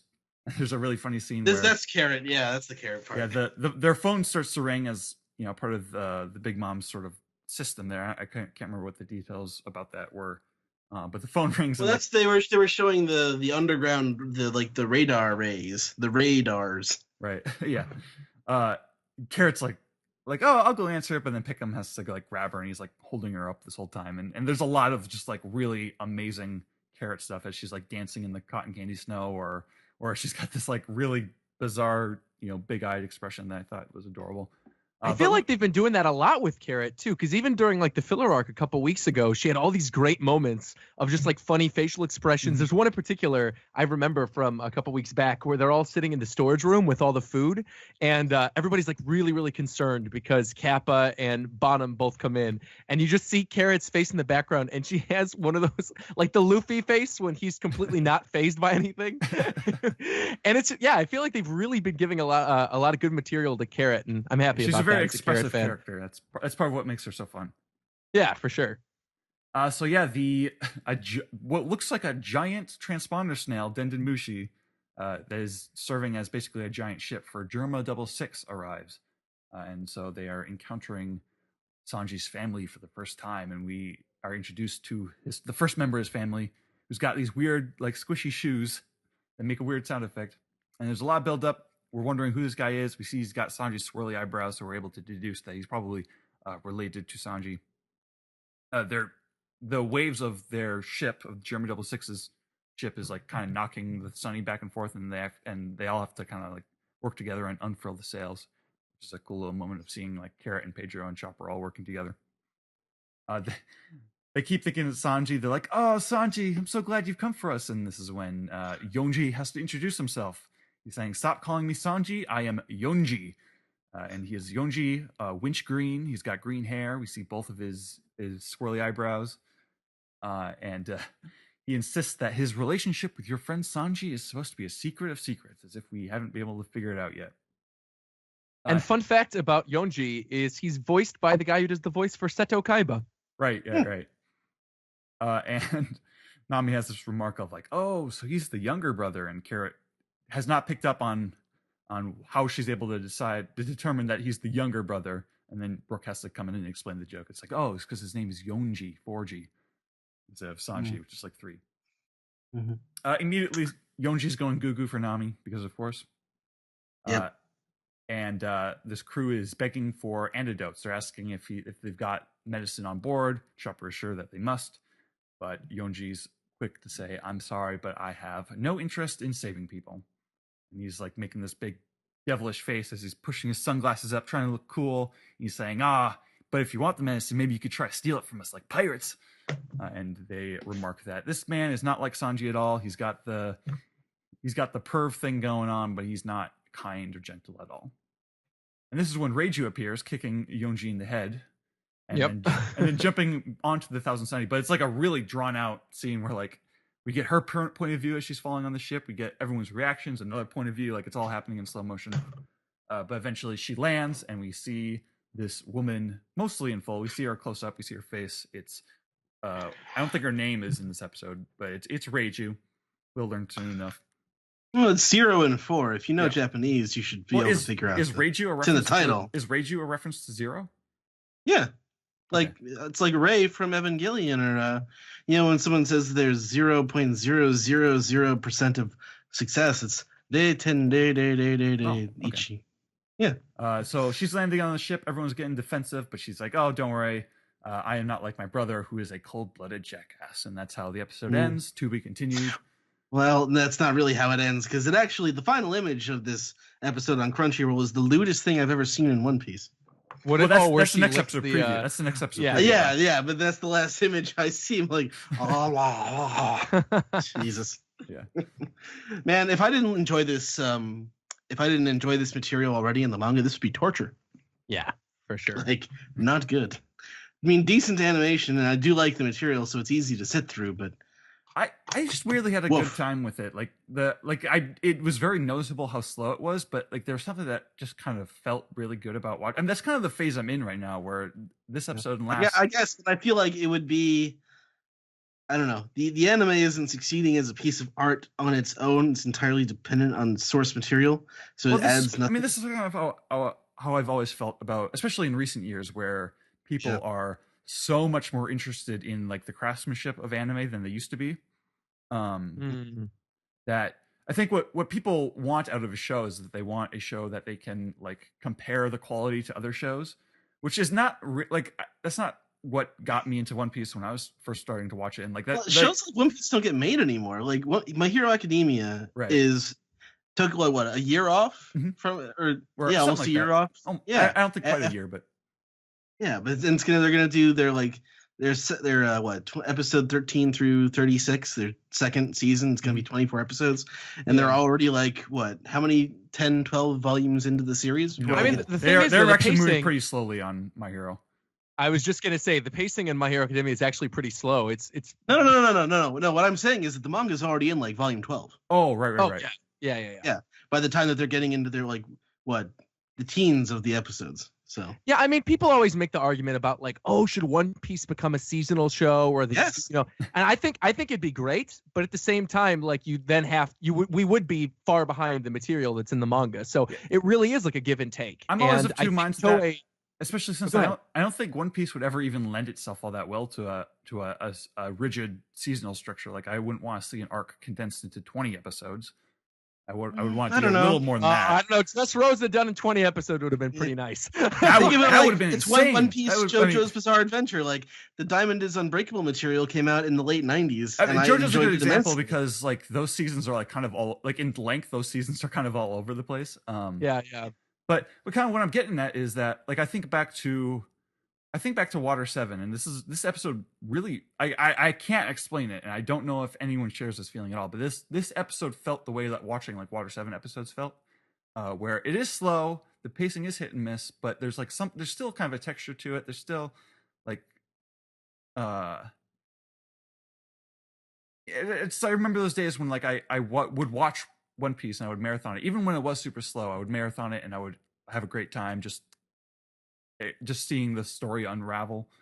Even I if think it was that goes back to the material though of Whole Cake Island. Like I think these past couple episodes have had good material in the manga, and so even though the pacing is a little bit slow, it still is enjoyable to watch. And that even is what like Ed was talking about too. Like the reason you don't mind watching this is because the actual material is pretty good. I think the issue, without spoiling anything for people who are anime only watchers, is going to be in the next 5 to 10 episodes. Right. And I think this level of pacing with that material is going to be a slog. And I'm honestly not looking forward to it.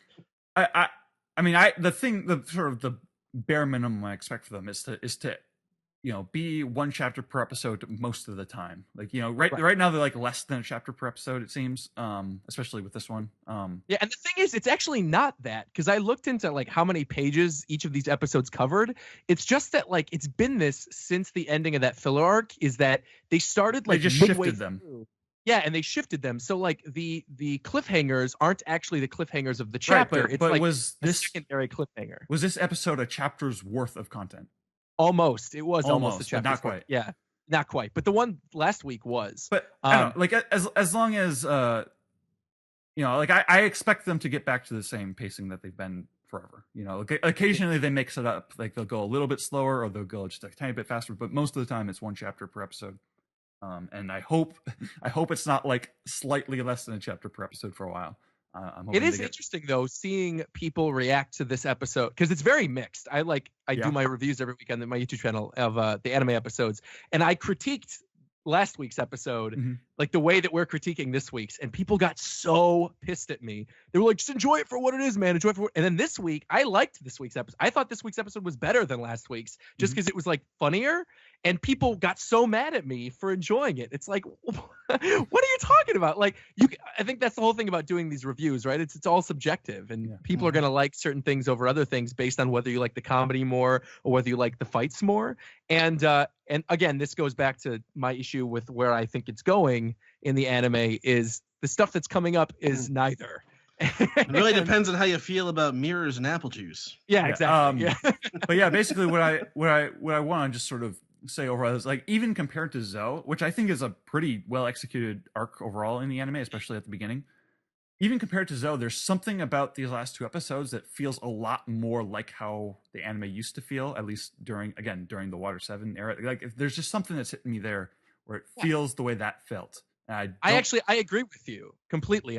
Because even like during the Zoe arc, I love Zoe. That's one of my favorite arcs of the New World, or of the series in general. I'd say it's like top 10. But yeah, one of the issues with that I felt was because it's a slower arc that's predominantly told in flashback. Yeah. I think you could really sort of feel the pacing. And like, obviously we do this every week, so we're aware of bad pacing when it happens. But yeah, I think to your average person watching this week to week who's an anime only watcher, they are probably enjoying this because they're seeing Sanji's siblings for the first time. You're finding more out about Big Mom and about Pudding and Caesar and all these other characters. So yeah, I mean, I think it is fun. And I think sort of what you see in this arc, alongside sort of like the Water 7 stuff, is the introduction of all these new characters and sort of the buildup of this mystery of, who is this group of people? Who are the Vinsmokes? Like even the lead up of like going into Whole Cake Island, like it's a totally new territory that really has been hyped up since I'd say pre-time skip because we wanted to know what Big Mom is up to for the longest time. So yeah. So it's just a very slow episode, but it's one that I like. I don't know. I have room in my heart for it for sure. For sure. I'm not gonna stop watching it by any means, No, of course not. Right. Yeah.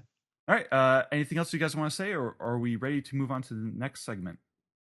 Let's go. Move on to the next segment. All right, let's go.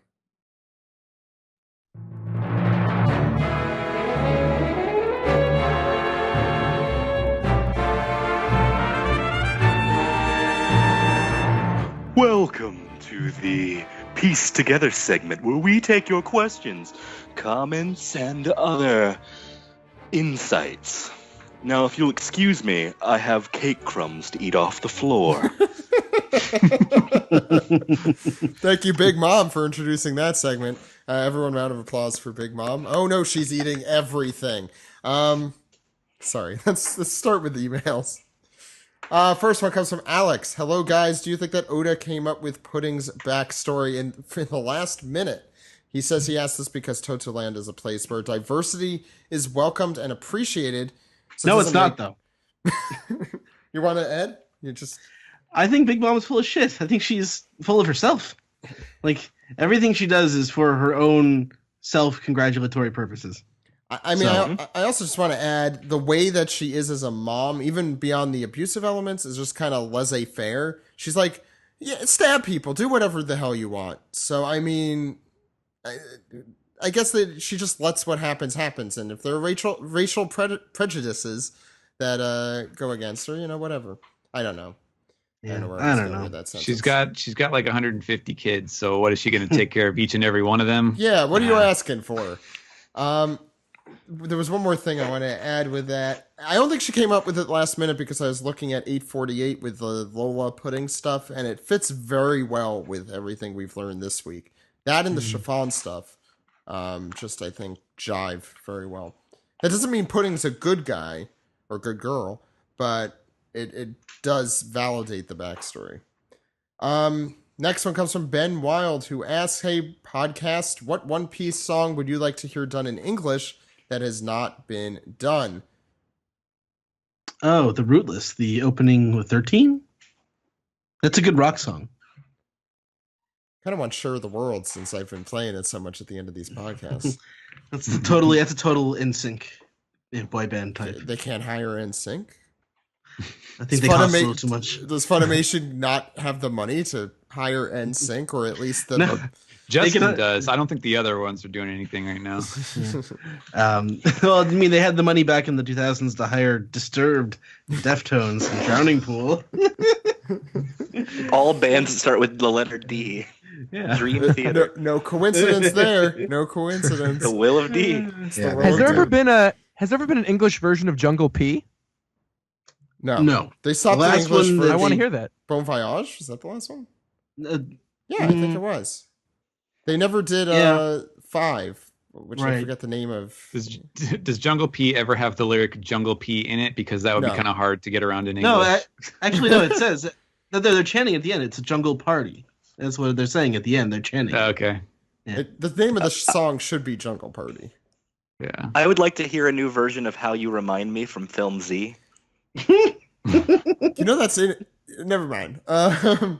Ben Wild also wanted to add that it's that time of the year again. The world's largest trivia contest is about to come back next week. The 3rd annual One Piece podcast quiz is coming back. For those who don't know, Ben is nice enough to give a donation for the amount of questions we get for his trivia. Anyone is free to do that if they'd like to donate money to us. Let's go to... It's good advance notice for you to schedule the Trivia Meisters. Oh, yeah. I guess so. Steven, Greg. I forgot about this, but this is close to me. I might go. It's like 3 days. Stevens Point, Wisconsin. Oh, yeah. There's an actual one, right? Yeah. I thought he meant the one that he sends us. Is that Ben who sends those to us? Yeah, that's how I know about this. Yeah. Okay. Stevens Point. It's it's like west. It's like due west of Green Bay. It's pretty far north. I don't think I'd be able to make it. Well, if it was in like Kenosha or Janesville, I could go, or even in Madison, I would probably go. But... For those who have not gathered, Ed lives in Chicago now. Next question comes from Greg. Long shot, but any chance that a zebra mink of Dogstorm's Musketeers is related to the minnow zebra jailer beast from Impel Down? I mean, the hair is a dead giveaway. I think he answered his own question there. Yeah, Definitely. the hair. It's the hair. The next one comes from Joe, who was talking about Devil Fruit Awakenings with our very own Ash. And the thought crossed her mind that Big Mom may have have awakened her own powers, and that's how she's able to make pseudo Horcruxes, for those who have read Harry Potter. I guess that's in reference to Mother Carmel. Any thoughts there? No. I mean, that sounds perfectly reasonable, I guess. Mm-hmm. And another question from Andrew asks if the Tocodile was officially part of Roger's Pirates, since that was on the cover page there. So we got Banana Gator, the actual crocodile as a crocodile, or the Tocodile. So it could Well, the the one on the cover page kind of had the dopey look on his face, so they could be related. Next question comes from Bobby Dazzler, who says, "Hi guys, I was just wondering if you ever get worried that doing the podcast every week and trying to be funny, which I assure you we have not been trying to do, whilst providing insightful commentary on each chapter, wears you down and inhibits your ability to just enjoy One Piece. I just ask as sometimes certain members of the crew can come across rather jaded, Ed, and don't even seem to really enjoy the series anymore." I was Absolutely joking. not. I was joking. No, I'm just like this. That's why we do this podcast in the first place. There are some weeks. I'll say I'm not a regular on the crew, but if I sound jaded, for example, in this chapter, just know that I'm still very much enjoying One Piece. And if I criticize anything, it's just because I want it to be even better than it already is, which is great.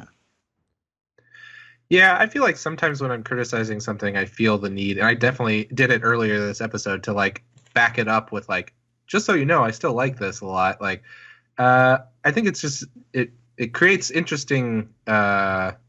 It's just interesting to critique things and to think about why something is or isn't working and what you'd like to see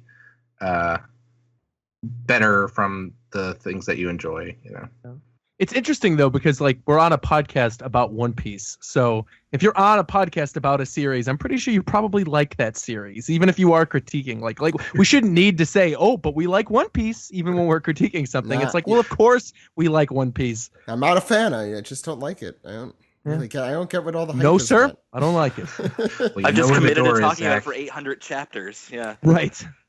Like I will definitely say that this arc in particular, actually, I kind of feel a little worn down. I think it's just because my life has been really crazy, and I feel like, just having to, it takes time, sit down, do the podcast. But this chapter and many others in this arc have gotten me very excited about the series in a way that hadn't really happened since maybe even before the New World. So even though there were a lot of parts of this chapter I did not like, I was like hyped to record tonight, because there's just, if you can't tell by Twitter today, I was just very into the controversy of this chapter and the little things that are in this chapter and the fun parts and the bad parts and the good parts. So I'm still very much a One Piece fan, but I could definitely get fatigued. Dressrosa. Next question. Oh, I just wanted to say real quick, because I think there's a misconception there about like how you're wearing yourself down if you're trying to be insightful and you're trying to be funny. I don't think anybody here is trying to be funny with like an audience in mind or anything. I think you're just goofing around with your friends. Speak for yourself.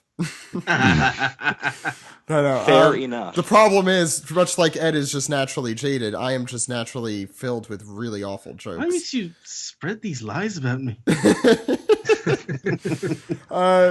The last question on the email comes from Aaron, who says, "Only a few people remain in the world that have been to Raftel. Do you think that the world government's reasoning for making Buggy a warlord is the fact that he had been there?" Did he? Well, that's a good question. But Roger was there, and he was on Roger's boat, so if A plus B equals C, then, whatever. That's what you should have called your YouTube channel, Roger's Boat. Roger's Boat. Roger's Boat. Well, let me get the timeline clear on this, because Roger, he made it to Raftel and then went on his final journey. Is that how that works? Roger, why don't you tell us? Why are you looking at me? My name might be Roger. That does not mean I know anything I about get Gold so Roger. confused about that. Oh, Yeah, every time. no. God, I wish I was clear on the timeline here, because it's possible that Buggy did not go to Raftel. I always assumed that they didn't.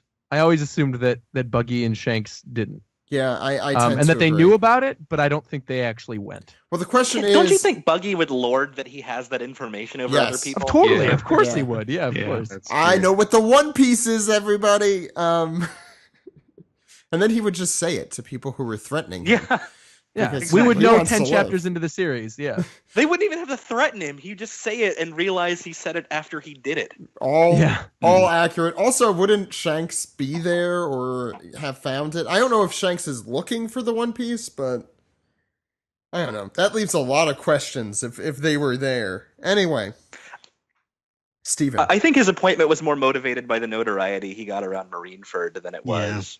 yeah, anything agreed. else. And also just his stylish good looks. Mhm. Steven, He's very Reddit. charismatic. He is. Yeah, Reddit. Let's see. First off, we have Words Dear, who wants to know, hi, OPP, for the group with Luffy now, who do you think has the best Luffy impression? I'm not sure if this is referring to all of the Luffys on the last page or just in general. But we wouldn't know the answer to all the ones on the last page just because. It's the one that's eating. Yeah. Yeah, I honestly, when I was trying to pick out which one was Luffy, is like the one that's kind of front and center and kicking seems like Luffy, but then that other one's eating. Many faces of Luffy. Yeah. I don't know. I don't know who has the best Luffy acting skills on the crew. That's not something we see a lot. Usually, Luffy is the one doing the impressions, right? Like when he's making fun of other people. I feel like like- Usopp would probably do a pretty decent Luffy. Yeah. Yeah. We'll move on to Idach, who wants to know what are some like mundane things you would use if you had the power to predict the near future? Waking up before the alarm goes off, rigging the roulette table, predicting tomate box explosions? Question mark. Drive recklessly without dying. Oh, wow. that's a really good one. Man, driving figuring fast out- is fun. I don't care what anyone says. Figuring out which. Be less disappointed with restaurants current have the- events. Okay, go ahead. No, man. Yeah. I don't know how seeing the future is going to help with that. You brace yourself early. You know, I would say you could gamble off of current events, but at this point, no one would gamble Also- over anything because anything could happen. Also, I think we're talking about like 5 seconds in the near future. Okay. I any type of gambling is a great and very illegal choice. I feel like you could be a really just deviously good hitter in baseball if you just know what pitch is coming. I mean, you already have to have some baseball skills to be able to do that. Yeah. If you're a baseball The player, future I see is me missing all of them. if you're like a professional, any sport player, I think it would help tremendously. But I don't know if any of us here are that. You could just call the basketball shots with your friend when you're watching on TV, like, oh, he's Yeah. going to make it.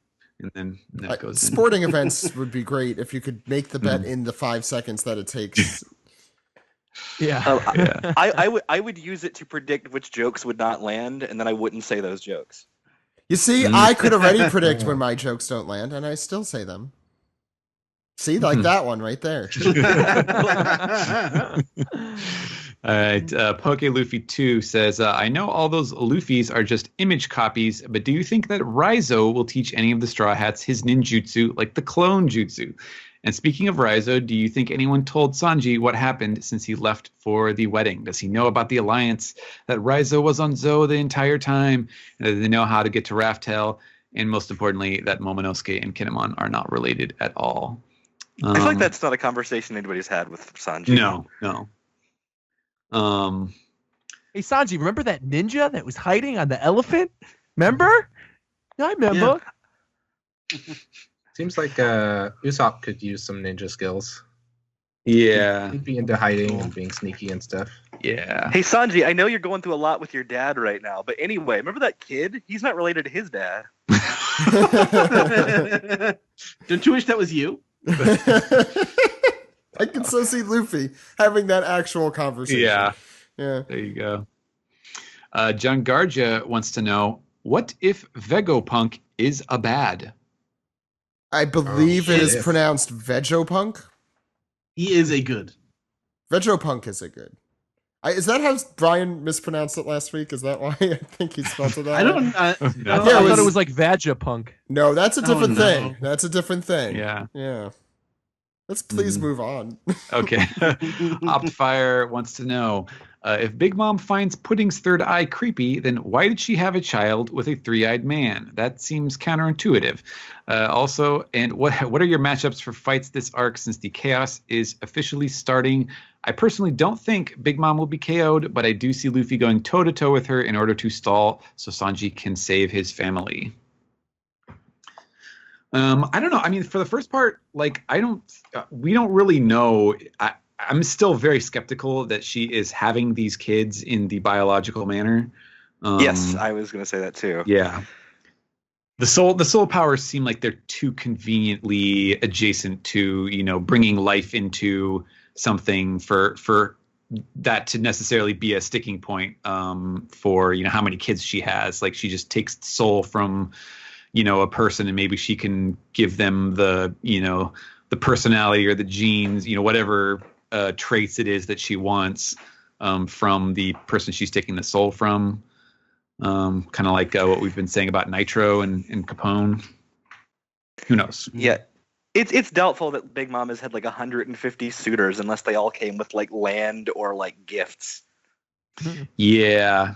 She seems to be very big on that that type of stuff. Get it? Possible that she put up with a third eye in order to benefit something, Yeah. got something out of it. I think Pound was her only real husband, and that and that Lola and Chiffon might have been her only actual kids, maybe, or something like that. That's interesting. Because Pound still seems very fond of Lin, as he even calls her. Mm-hmm. He's the only husband we have actually seen. Also factual. Mm-hmm. Also, Yeah, he really interesting. wants some apple juice. We have to remind Yeah. people of that every time because will he get the apple juice? Oh, I did make an apple juice joke on the anime recap. I didn't explain it at all, but it doesn't need to be explained. Fierce Alchemist says, how much do you think Pudding is going to change based on what happened in this chapter? Will she angrily try to kill Sanji, not take a side in the fighting, or actively help the Straw Hats? So, we were unsure of what this meant for her, like, personality-wise, but what do you think her actual, her choice of action will be as far as what she does next? There's a guy who's been Matt Nolan. He sent some piece together. He's been going through season 1 episodes of the podcast, and like even as early as like episode 25, I was like, I just hate fan speculation, and I feel like this is the kind of speculation that I hate because it really just reflects usually what the person reading wants to happen. Ed is so jaded. I mean, It's guys, not jaded. Why is he It's so like- jaded? I'm not jaded with Oda. I want to see where Oda takes it. I don't necessarily want to have speculation about it, but that's just. I've been consistent with that. I mean, I'll forever. say this. Did any of us expect this to happen to Pudding this week? Like at No. all? Nope. Yeah, no. Exactly. And I don't think any of us are gonna expect how she's gonna react to the situation. Which is good. I think We hope we don't. Yes. Yeah, I was gonna Yes. say I hope she doesn't react where she wipes everybody's memory. I would- That's my hope. I mean, that memory fruit better come into play in some way. I don't care how. I do care how, but it needs to come into play in some way, or else I'm going to be pretty damn annoyed because then it's an exact copy of Viola. And I don't need that in my life. I only need one Viola in my life. All Steven. right. Let's see. Crumping Toast has some thoughts about, says they liked the week's chapter with the exception of the sudden flashback for Pudding. I didn't understand why she would be treated any differently than someone like Praline for being different if she's part of this three-eyed tribe. But then I got to thinking, what if there is no three-eyed tribe and Pudding's third eye is just a birth defect? She could have altered Big Mom's memories to make her think that the deformity is actually an asset with her, her ability to sense the voice of all things or whatever it is that that was being said. That could explain why we've never seen or heard of these people, and why she's so insistent to Big Mom that because she's a half-breed, she may never show these abilities because they don't actually exist. So what do you think of that? This is where having the memory power just leads to innumerable options. Yes, yeah, very true. Which is great for fans and people like Roger. But yeah, exactly. For us, it's confounding a little bit because the only answer we could give is sure, I guess that's possible, but who knows? That's not how I remember it. Oh, I like it. All right. Let's see. Rav of Discard wants to know about just going on all of the Pudding topics. What about the possibility of the upcoming Pudding redemption moment that she might even join the crew? While I doubt she'll join the crew, I do wonder if Pudding might join Lola's crew and maybe way down the road, possibly during Elbaf, the Rolling Pirates could join the Straw Hat Grand Fleet. It's less of a theory and more wishful thinking, but what do you guys think? Is it carrot for Straw Hat? Yes, I mean, is it bad for me to say I don't want anything to do with Pudding and I don't want her involved in any way? I mean, Sam likes Caesar Clown and he has some good aspects to him as like a character to watch, even though he again killed he did kill an experiment on children. So I mean, there's that. Look, I have a deep investment in Caesar's future, so you do keep him going. You bought Caesar bones. Yeah, I would say that like. Stepping back from all of the twists and turns of like Pudding's storyline, I would say that, I have been on record as saying that I want there to be another female character on the crew, and, a three-eyed one who has an evil streak would seem like, oh, that's kind of cool. Like I'm into that idea, but it seems pretty unlikely, and especially with the way that her storyline is tied into Sanji's, it's kind of hard to see that coming to pass in a way that isn't sort of like a Boa Hancock type situation where it's just going to be annoying. Who wants a three-eyed girl when you already have a spunky carrot girl? And to be fair, Robin was already the bad guy turned good guy who came onto the crew. True. And she was, and her story was handled significantly better. Yeah. Also, the thing about, sorry, go ahead. Oh no. Also, having her memory powers continuously throughout the rest of the story would just be absolute chaos as far as writing goes, because then like everything would be, well, why didn't Pudding use her memory powers to fix this, blah blah blah, in every arc from this point onward. Yeah, I agree with that. She would be a continuity nightmare. And also just, I mean, at what point, what does Sanji's what does Sanji's thing become then? He is a character who is essentially either wifed up or just constantly her going, hey, stop hitting on those women. And that's his joke for the rest of the series. Right.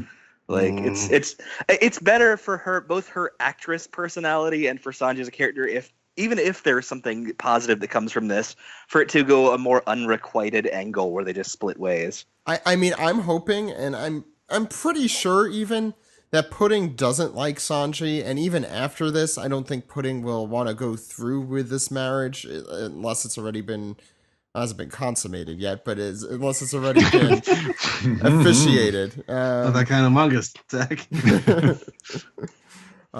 Yeah, so I just don't. I mean, for all the reasons and many more, I just don't see her sticking around as a recurring character. Mm-hmm. I'd rather she not. Yeah.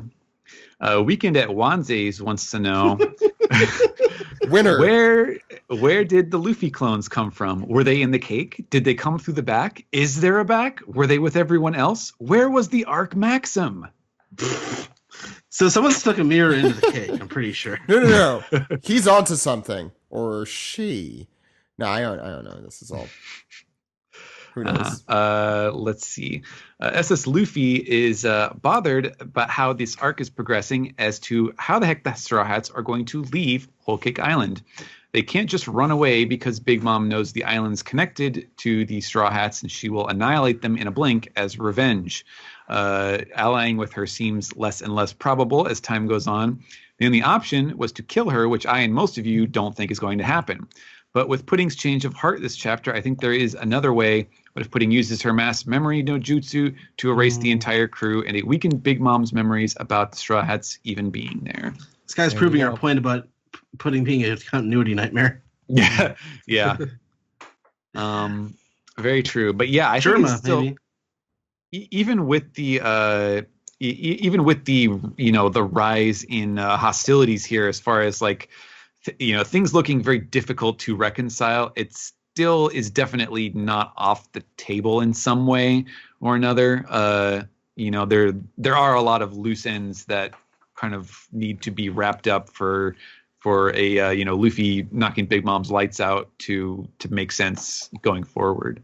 So let's see. Black Northwind says, who would have thought that Sanji's nice behavior towards women would earn him not being shot by Pudding? Also, Yonji is the idiot of the Vinsmoke family. So Sanji's goofiness finally got him something for once, rather than being the butt of a joke. And the Yonji thing we said a while ago. I mean, he's the Charlie of the It's Always Sunny crew. Yes, that's true. Z Kenpachi 3 wants to know, if the Whole Cake Island arc is ever turned into a musical, what would some of the songs be? Could any of you sing them? Oh, boy. Roger? All right. This sounds like a question for me. Let me think.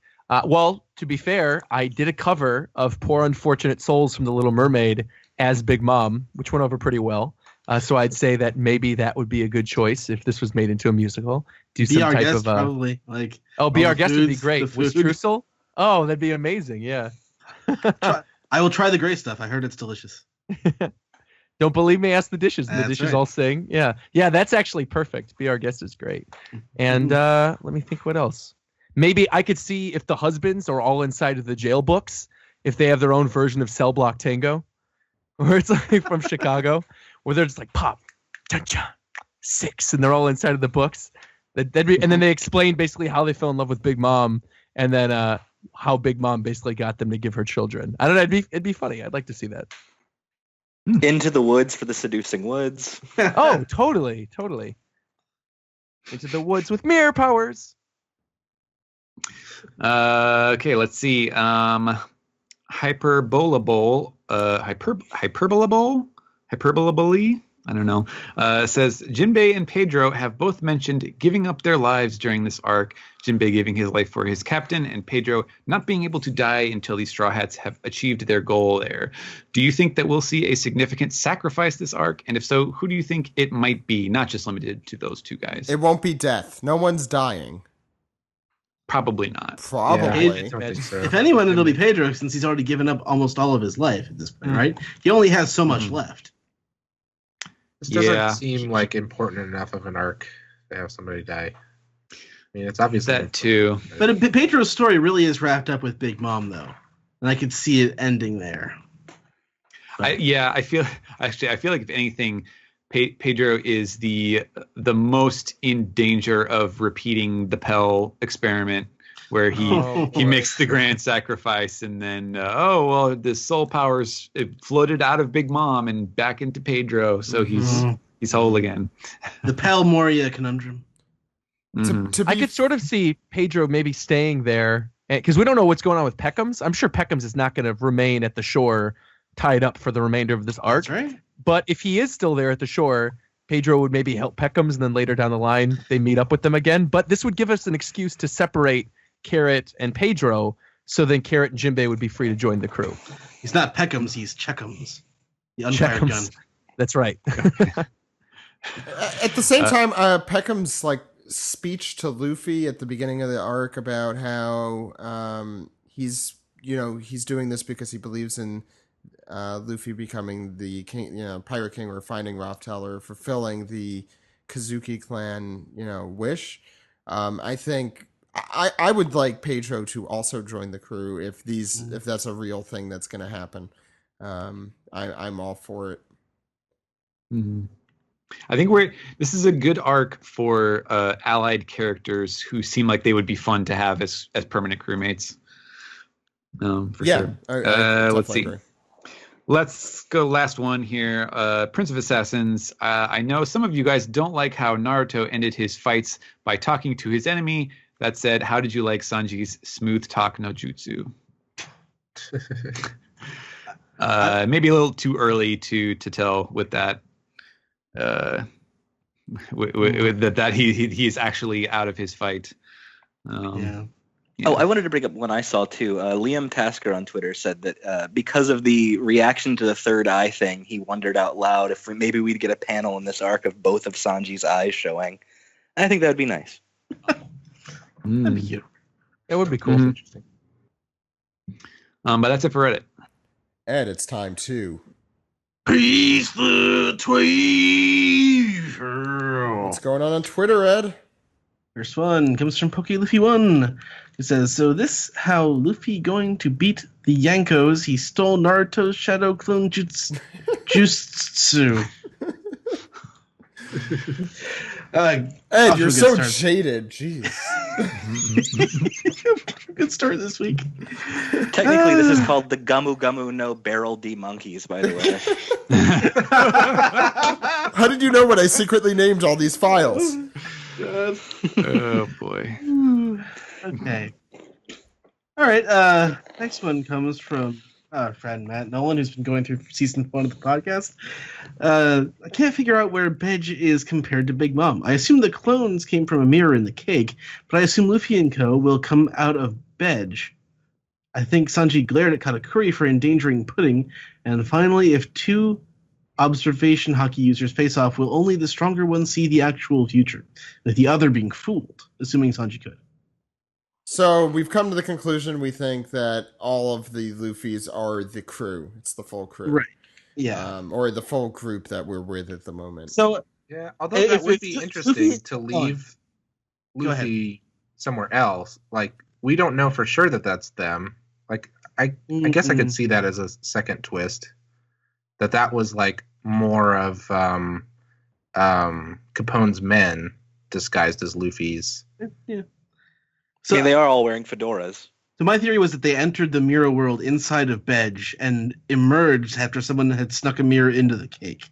Like, that's a whole. It's a whole. Yeah.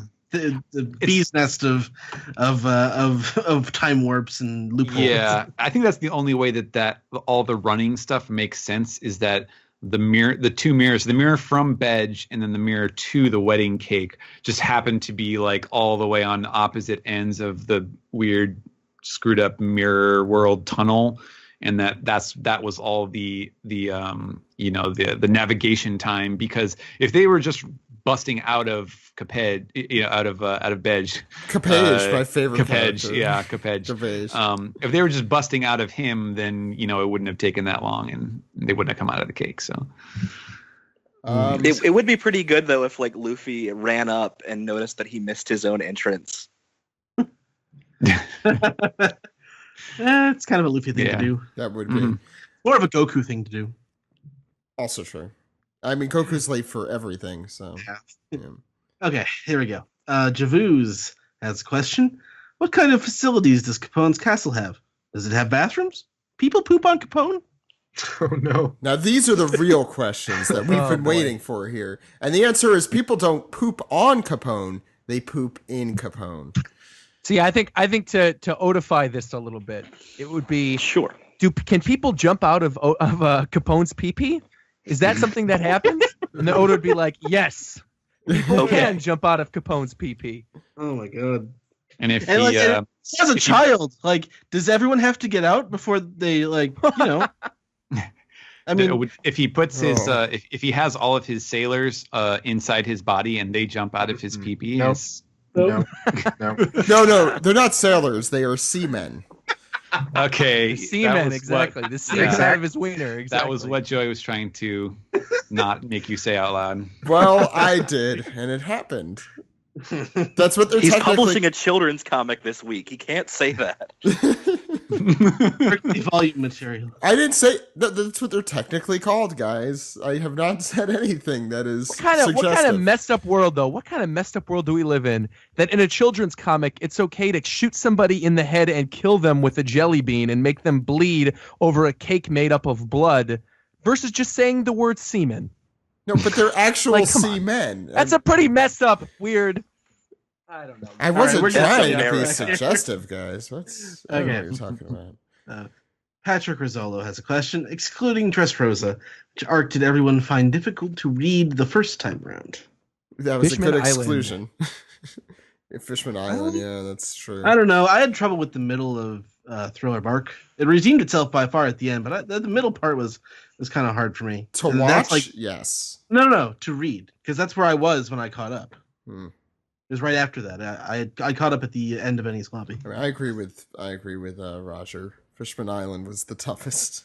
That was hard. Remember that question earlier about whether our fandom could stay intact when we read the manga every week and talk about it? That arc really tested us. Please go ahead. I can also verify real quick, since I did read it as fast as I did.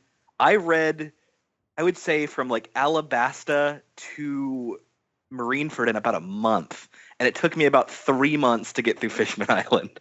So, yeah, There you go. that's There an you go. endurance. Boom. I mean, even longtime readers found that one difficult. So, okay. Andrew Almeida asks, just waiting for Pound to come in with the unexpected reinforcements. Who do you think he's bringing? So, is there like an apple juice guy? Yeah, he's bringing a big old thermos full of apple juice. Charlotte apple juice. He's not They just bringing. meant someone's name that he really wants apple juice. Yeah, Charlotte Bruce, Minister of Juice. Oh, that'd be cool. Charlotte Bruce. Chartreuse. Charlotte Bruce, Minister of Juice. Okay, I'll write that down. No, don't write that No, down. it's going. It's going down. It's going in the file. It's going in the file. I keep these, and it will be there forever. All right. Quick Quest asks, do you think road poneglyphs are islands descriptions rather than coordinates? It'll make finding them more of an adventure. Yes and no. It was confirmed in Zoe that there was coordinates written on it. They might also be islands, but they definitely They might contain not. coordinates. They might not be islands. Like it might just be a point in the sea. Also possible. Right. I don't think we know enough about that actually. No. Okay. Ash asks, how would Big Bomb react if instead of Luffy, Pound runs in and accidentally blows up the tomate box and knocks over the picture? That's What a twist. exactly what I mentioned, or it's similar to what I mentioned last week. I love that idea. Yeah, I think that's a good idea. The people seem ready for Pound to return. Would you say that they want to go to Pound Town? Oh, Jesus They want Christ. Pound Town to come to them. They're in for a penny, in for a pound. I'll write these down, but I don't like it. You could call this episode Beavis and Butthead Read One Piece. All right. Meowth900 says, Sanji taught me how to beat a Cyclops. Okay. All right. Adil, our very own Adil, news reporter for the OnePiecePodcast.com, says, the most disappointing chapter of the year, regardless of whether Pudding changes her mind for the 10th time or not. There are a lot of people feel that way. Now, Adil, The most disappointing chapter of the year. well, first I don't know off, it's about that. only April, so lots of time left. So It's been a good year so far. So And it has been a very good year. There haven't really been many. I can't think of a disappointing chapter since the year started. If this is the No, I worst guess- disappointment we've had, Yeah. this has been a good year. Yeah, Yeah. I'm fine with that. And we And, still got Wano to come, so And the Reverie. So, And the Reverie. Because Yeah. at least it hasn't been a dull chapter. No, it was definitely not, as this very lengthy discussion has reiterated. There's lots to talk about here. I mean, I understand where he's coming from. I'll put it that way, Yeah. and even if I don't feel like it's that awful. I think it's fair to mention too that like I think this is the only time we have actually seen Pudding change her attitude, like her real attitude towards not stuff. being an actress. Right. Because it That's was true. before it was whether she was good or bad, but she was acting the whole way. So that's the thing. All right. Leo Uwais has a couple of questions. We'll ask one. What do you think is the power-up Sanji will get in this arc? My idea is that Sanji will coat his entire body in hockey and fire. I still want Sanji to fight in high heels to make Kamabaka Kingdom pay off. That's all. Second. I kind of feel like the hockey thing we talked about earlier in the episode. The observation hockey, like his observation power up. Yeah. Mm-hmm. I like that more than the sort of the combat hockey because, like, I feel like that's what Zoro would. Can it be both high heels and super observation hockey? I mean, of course, I think so. Yeah. I think fire hockey is pretty cool. It's definitely cooler than ice hockey and field hockey. Damn. What about street hockey? Ooh, I don't know. I mean, you I've bring it never to the seen- streets. It's Yeah, I mean, I don't know if you can do a knuckle puck in fire hockey. Wow, we are terrible. This is definitely the most disappointing episode of the podcast this year. 4 out of 10. Our very own Brian Newton says, "God damn it, Oda, you violated us again with pudding. Everything about this chapter was boss, though." Thank you, Brian. We didn't make the chapter, Ed. I was thanking him for his contribution. I mean, thank you, Brian, but he wasn't talking. Okay, whatever. Abigail Carbajal says, "I feel bad for Pudding, but the real hero here is Sanji. Bless that sweet, stupid idiot. He's being sincere, right? Not acting." We hope. For sure. Does anyone besides me think he's acting? And that he's I said so earlier. That's why I was asking about the cerebral chapter title. my boy. Yeah. I got Casey here. That's it, though. Just me and Casey. Okay. What's next? Nine Claw Tiger says, "What's most interesting about the Sanji redemption arc is he hasn't changed, but it highlights his aspects in the best light." Yep. There's been less nosebleeds, but still some. See, but that's the positive aspect of being the chivalrous act guy. Yeah, Arc's that not would be over, though. weird if they were gone. That's true. I mean, I have just like in the past few years been so disappointed in Sanji as a character that this has just kind of brought him. This is portraying him more of what he was, which isn't necessarily mean they've moved the character forward very much. There's still the stuff that he's done behind him that kind of make me a little bit sick in my stomach. And I don't know how much they've really redeemed that. I think he had a pretty good backstory. And I think they've just kind of pounded home, no pun intended, his characteristics a little bit too much. It's the show don't tell kind of thing. And they've just told, oh, Sanji's so nice. He's just so nice and kind. He's too kind. He's selfless. He has no self-worth. He's selfless. He doesn't care about anyone else except himself. And when they've shown it, it's worked. But when they've just said that, I don't think it has. Also, I think referring to this as the redemption arc for Sanji says more about the person saying that than it probably does for Oda's view of what he's doing with this. He did call it the year of Sanji. He called it the year of Sanji. It is the Sanji arc, but that doesn't necessarily mean that he is like, oh, Sanji is a broken character. I need to fix him. I need to fix his problems, because that implies that we're supposed to get some fundamental character change or improvement that may not necessarily be intended. I think for this to be a successful redemption arc, if we're going to view it that way, the story is going to have to regain a lot more focus about Sanji and the Vin spokes before this is over. Mm-hmm. Yeah. I'm looking forward to that. Because as Sam said, this is the arc of bad parents. And so if that's meant to be putting in Sanji's commonality, then we need a lot more between Sanji and Judge at the very least. Mm-hmm. Yeah. Yep. All right. Next one comes from Hatemium. Jokes aside, do you think Luffy's appearance was facilitated by Brulee's power? I didn't see any flipped scars on his face. Yeah, boy. Yeah. Hope someone got fired over that blunder. So that's an interesting point. We really don't know where it's going to lead, but yeah, that's interesting. That's getting changed in the trade.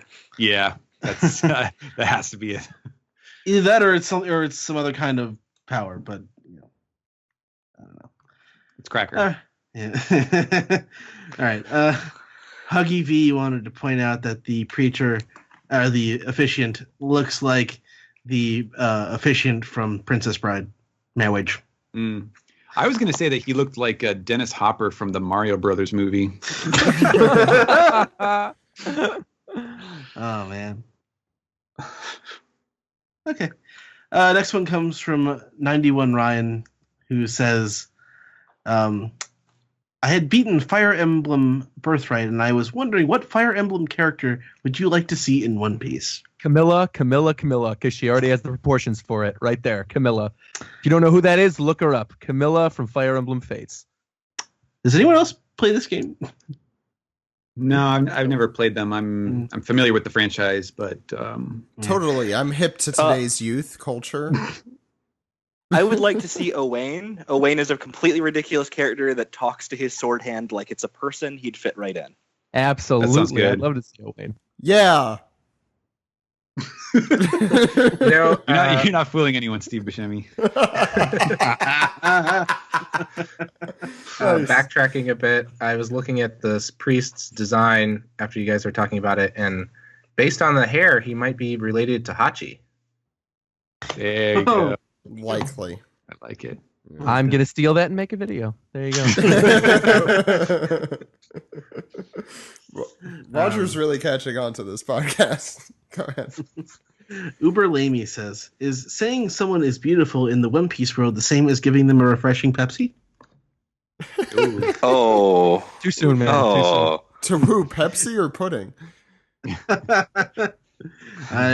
We all forgot about Pepsi because of all the other PR blunders. Although, this I mean, week. I will say, like, when I go to a restaurant and I say, can I have a Coke? And they say, we only have Pepsi, I do cry. I was just like, Zach's like, talking about all the PR blunders this week. I could just imagine that's how Pound is going to get to the wedding, right? He's flying in on a United flight. He drops in. He goes, "Big Mom, have a Pepsi," and that's it, right there. Yeah, well, he flies in because he got literally kicked off. He got literally kicked off of the flight and fell from the air. He was pounded in the face. He was pounded in the face. Oh my God. Ed gets so disappointed when he sees a Pepsi. He grows a third eye and cries from it. All right. Next one. I'd rather have RC Cola. Next one. Wow. Wow. Interesting. That is a burn. Maybe literally in your throat. Pepsi is the inferior blue cola. And I'm not just talking about Pepsi Blue from the 90s. Early 2000s. What about Anyway. Crystal Pepsi?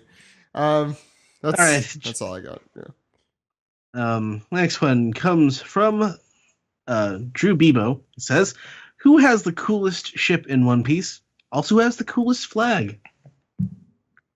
You guys are going to hate me for this. I was going to say Lost Submarine. No, Lost Submarine is awesome. That's pretty cool. I think. It's literally Yeah. a yellow submarine. I've always been fond of Shanks's Red Force, the dragon ship. It's Yeah. very cool. For like me, the Whitebeard ships. yeah. Joey stole mine. You stole mine. Oh, Joey. sorry. No, it's okay. I love the design of that, and then also just kind of thinking back of seeing it like rise up through the ice. Very cool. Yeah, oh god, they're all cool. All the ships, they all look kind of similar. To be fair, I just was like the a fan of idea the of a Hermit. whale. Yeah, Garp's Navy ship with a dog head. that's a good one. Yeah, I like that one. As a Herman Melville fan, I was always appreciative that Whitebeards is just called the Moby Dick. Yes, and it is a white whale, so perfect. Although I think we titled Garp's ship the SS Rough Rough. That was Garp's. Yeah, it's the Yeah. SS Rough Rough. Yeah, that's the technical name, guys. No one could dispute that. You know what was a really cool ship was Vanderdecken's Flying Dutchman. Yeah, I believe in the anime it was spelled Duckman. Duckman? It was definitely Duckman. missing a few letters. Flying Duck Man. I think it was Flying Duckman. DUCT. Yeah, Man. something like that. Yeah. UTC, yeah, I think that was it. There's right. a lot of cool ships, though. Oda does a good job with those. And Big Mom's ship is really awesome, also. Yeah. I think The German ships. The German Kingdom. Oh, yeah. That's You know, it's a really Lego. shitty ship. which. Is Blackbeard. Yeah. He's just like a raft raft? from Mississippi. You know what? But I like it. I like it. It does it's fit him. ridiculous. It still Yeah. sucks, but it True. fits. Yeah. Oh no, it's a bad ship, and I would never want to go on it. But the design is really cool. Where does he poop? He What do you Right off think? the end. into a black hole. out from a black hole into a black hole. Oh no, Right. it gets pulled back into him. And who has the coolest flag? Nobody say Whitebird first flag. I actually kind of like Wapple's Foxy. flag. What did Foxy you has the say? coolest flag. Who? Foxy. Foxy? Yeah. Mm. He also steals them, though, so I doubt he made that himself. No, Luffy made it. Oh, yeah. That's, Oh yeah. Joey, you don't remember this? that's true, yeah. Actually, Blackbeard has a great flag with the 6 crossbones and the 3 skulls. It's very Iconic. I don't know. I have it hanging up in this room. So You know what? I need like a list of them to like kind of properly do this. Shanks's flag is. That'll be cool. a future special ranking the flags. I would do it. It's not that ridiculous. I mean, that's when we really get down there, though. I'll rank anything. I just love ranking. All right. Finally, Giovanni says, some will hate this chapter, some will love it, but we can all agree Morgan's is still a badass. Yes. Can we all agree on that? Totally. Yeah, Of sure. course. Good. That's a great way to end that piece together segment. Thank you, Ed, for taking us through the piece to tweet, and Stephen for taking us through Reddit. Why don't we round off the show? All right. あの大空に届くまで I believe 一つの明日 This has been the One Piece Podcast, episode 465 for April 17th, 2017. What an episode. What a week. I can't wait to see what's in store for next week. We should mention here that the week after next is Golden Week in Japan. Does anyone have like a description of Golden Week besides that it's a holiday? It's kind of like the 4th of July in America spread out over 4 or 5 days and different holidays. Oh, I wish. That would be so great if July 4th for 4 or 5 days. I love But then it. it's also- It is that there's just like coincidentally several holidays in a row, right? Right. Yeah. No, Yeah. I think it's also designed that way to force people to give workers the week off. Like, Yeah, there are lots of otherwise, benefits Japanese to it. people, they'd work themselves to death. I think. And that does happen sometimes anyway. Like it's the Emperor's birthday, Constitution Memorial Day, Children's Day. Right. Yeah. It's a bunch of different things that just happen to be close together, and it's nice. It's May, so it's a good time to travel. Yeah. And yeah. So the manga's going to be off then. I think we're going to try and do our rankings finally then. Things kind of just didn't work out to do it last week. I had a lot of fun going through Whole Cake Island. If you haven't listened to that episode, please go back an episode and listen. It was a fun discussion with everyone. But we'll probably be doing our rankings. That's May 1st, I believe. Yeah. Yeah, actually, I was looking at the calendar, and the next volume, the cover we discussed today, comes out on the 2nd. So it's just a little bit too close for us to actually be able to cover that on the podcast on the week off. But so that probably makes it all the better to do the rankings on. Yeah, and we'll probably do our volume 85 recap then the break after May Right. 2nd. So it might be a little bit. Unless there's another holiday I'm forgetting about in May or June. So, great episode today, you guys. Please check out our website for up-to-date news, onepiecepodcast.com. Editorials, there should be a few new ones this week. Please check those out as well. Again, onepiecepodcast.com. A lot of hard work goes from our entire editorial and news staff, so please give us and give them the eyeballs and the views and your heart, and your third eyeball. Anyway, I want to thank all our guests for coming on today. Casey, where can people find you? You can find me on Twitter at Manovsky Article, where I talk about manga, comics, film, etc. Cool. Joey? All right, I got a lot of plugs this time, so Okay. listen up, everybody. I will be leaving and coming... No, I'm kidding. Follow me on Twitter, Joey Weiser, and joeyweiser.tumblr.com is my Tumblr, where I post news and information about my comics coming out. If you'll go there today, you'll see a big post just went up with a bunch of information about my new book, Merman Book 5, Making Waves, which is coming out this Wednesday, April 19th. And the following weekend, I've got a book release party at Avid Bookshop in Athens, Georgia. and that's Friday, April 28th, where I'm going to be doing a brand new presentation, kind of reflecting on the whole series and revealing some sort of secrets and inspirations and stuff behind it. And then the following day, Saturday, April 29th, is the Fluke Mini Comics and Zine Festival in Athens as well. And that's a really great show in general. If you live in the area, please visit. Our friend Matt Nolan, who came up a few times already in this episode, is a Athens, Georgia resident. I recently learned, so he should be at one of those. So come by and talk to us about One Piece or something. That would be really fun. And finally, I kind of shifting gears a little bit.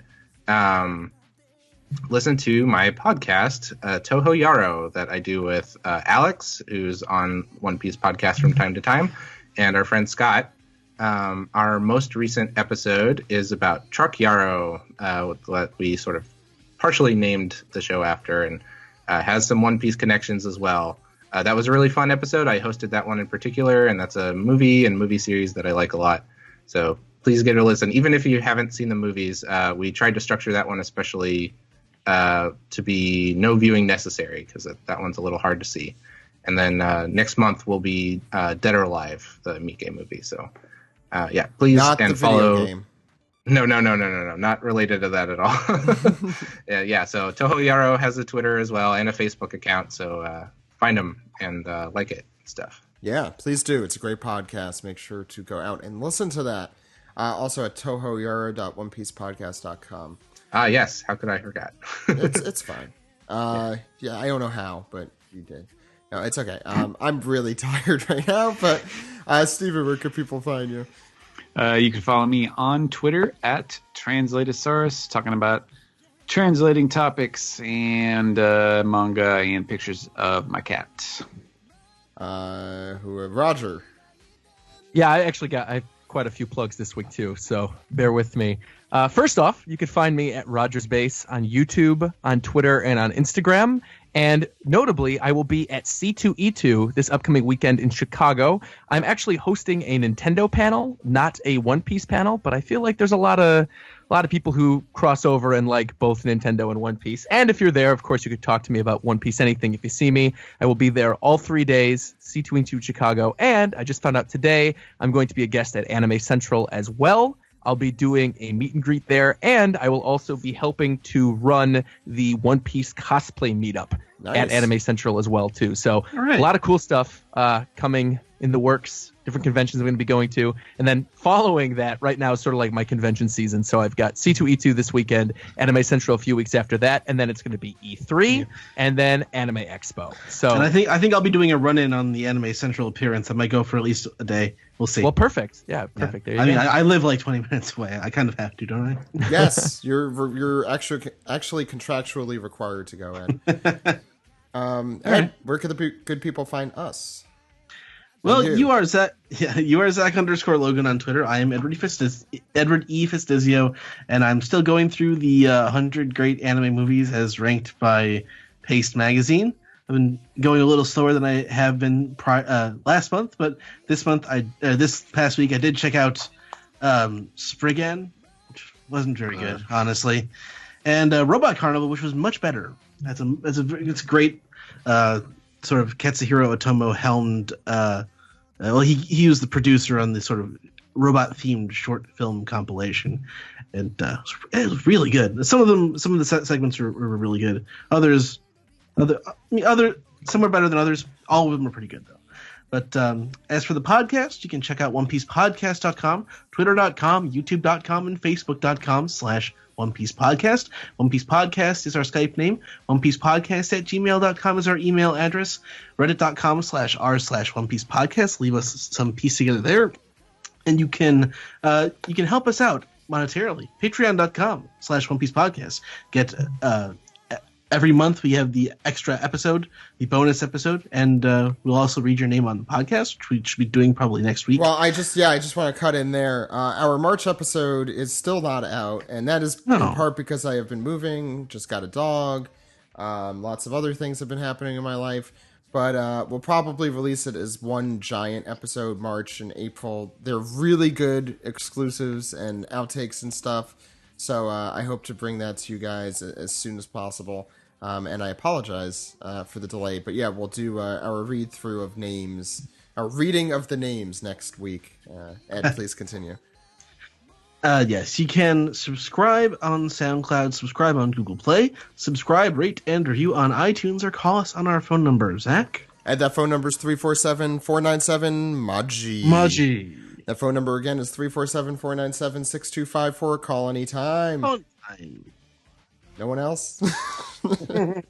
With your questions, your comments, your theories, please do not throw jelly beans at us. They do tend to hurt when they hit you. This is a great episode, as I knew it would be, since I had predicted the future. Oh, your hockey is strong. My hockey is strong, and next week I foresee a new manga recap and anime recap for the podcast. Yes, that seems likely. And the week after that, the manga will be off, but we'll still be here, so please stay tuned to the One Piece podcast. A lot of cool stuff happening this summer, including our 8th anniversary, One Piece's 20th anniversary. So please stick around. Lots of cool stuff coming for the podcast and for the series, I am sure. So, until next week, everyone, my name is Zach. my name is Ed. We'll see you next week, everyone. Goodbye. Bye-bye. Bye.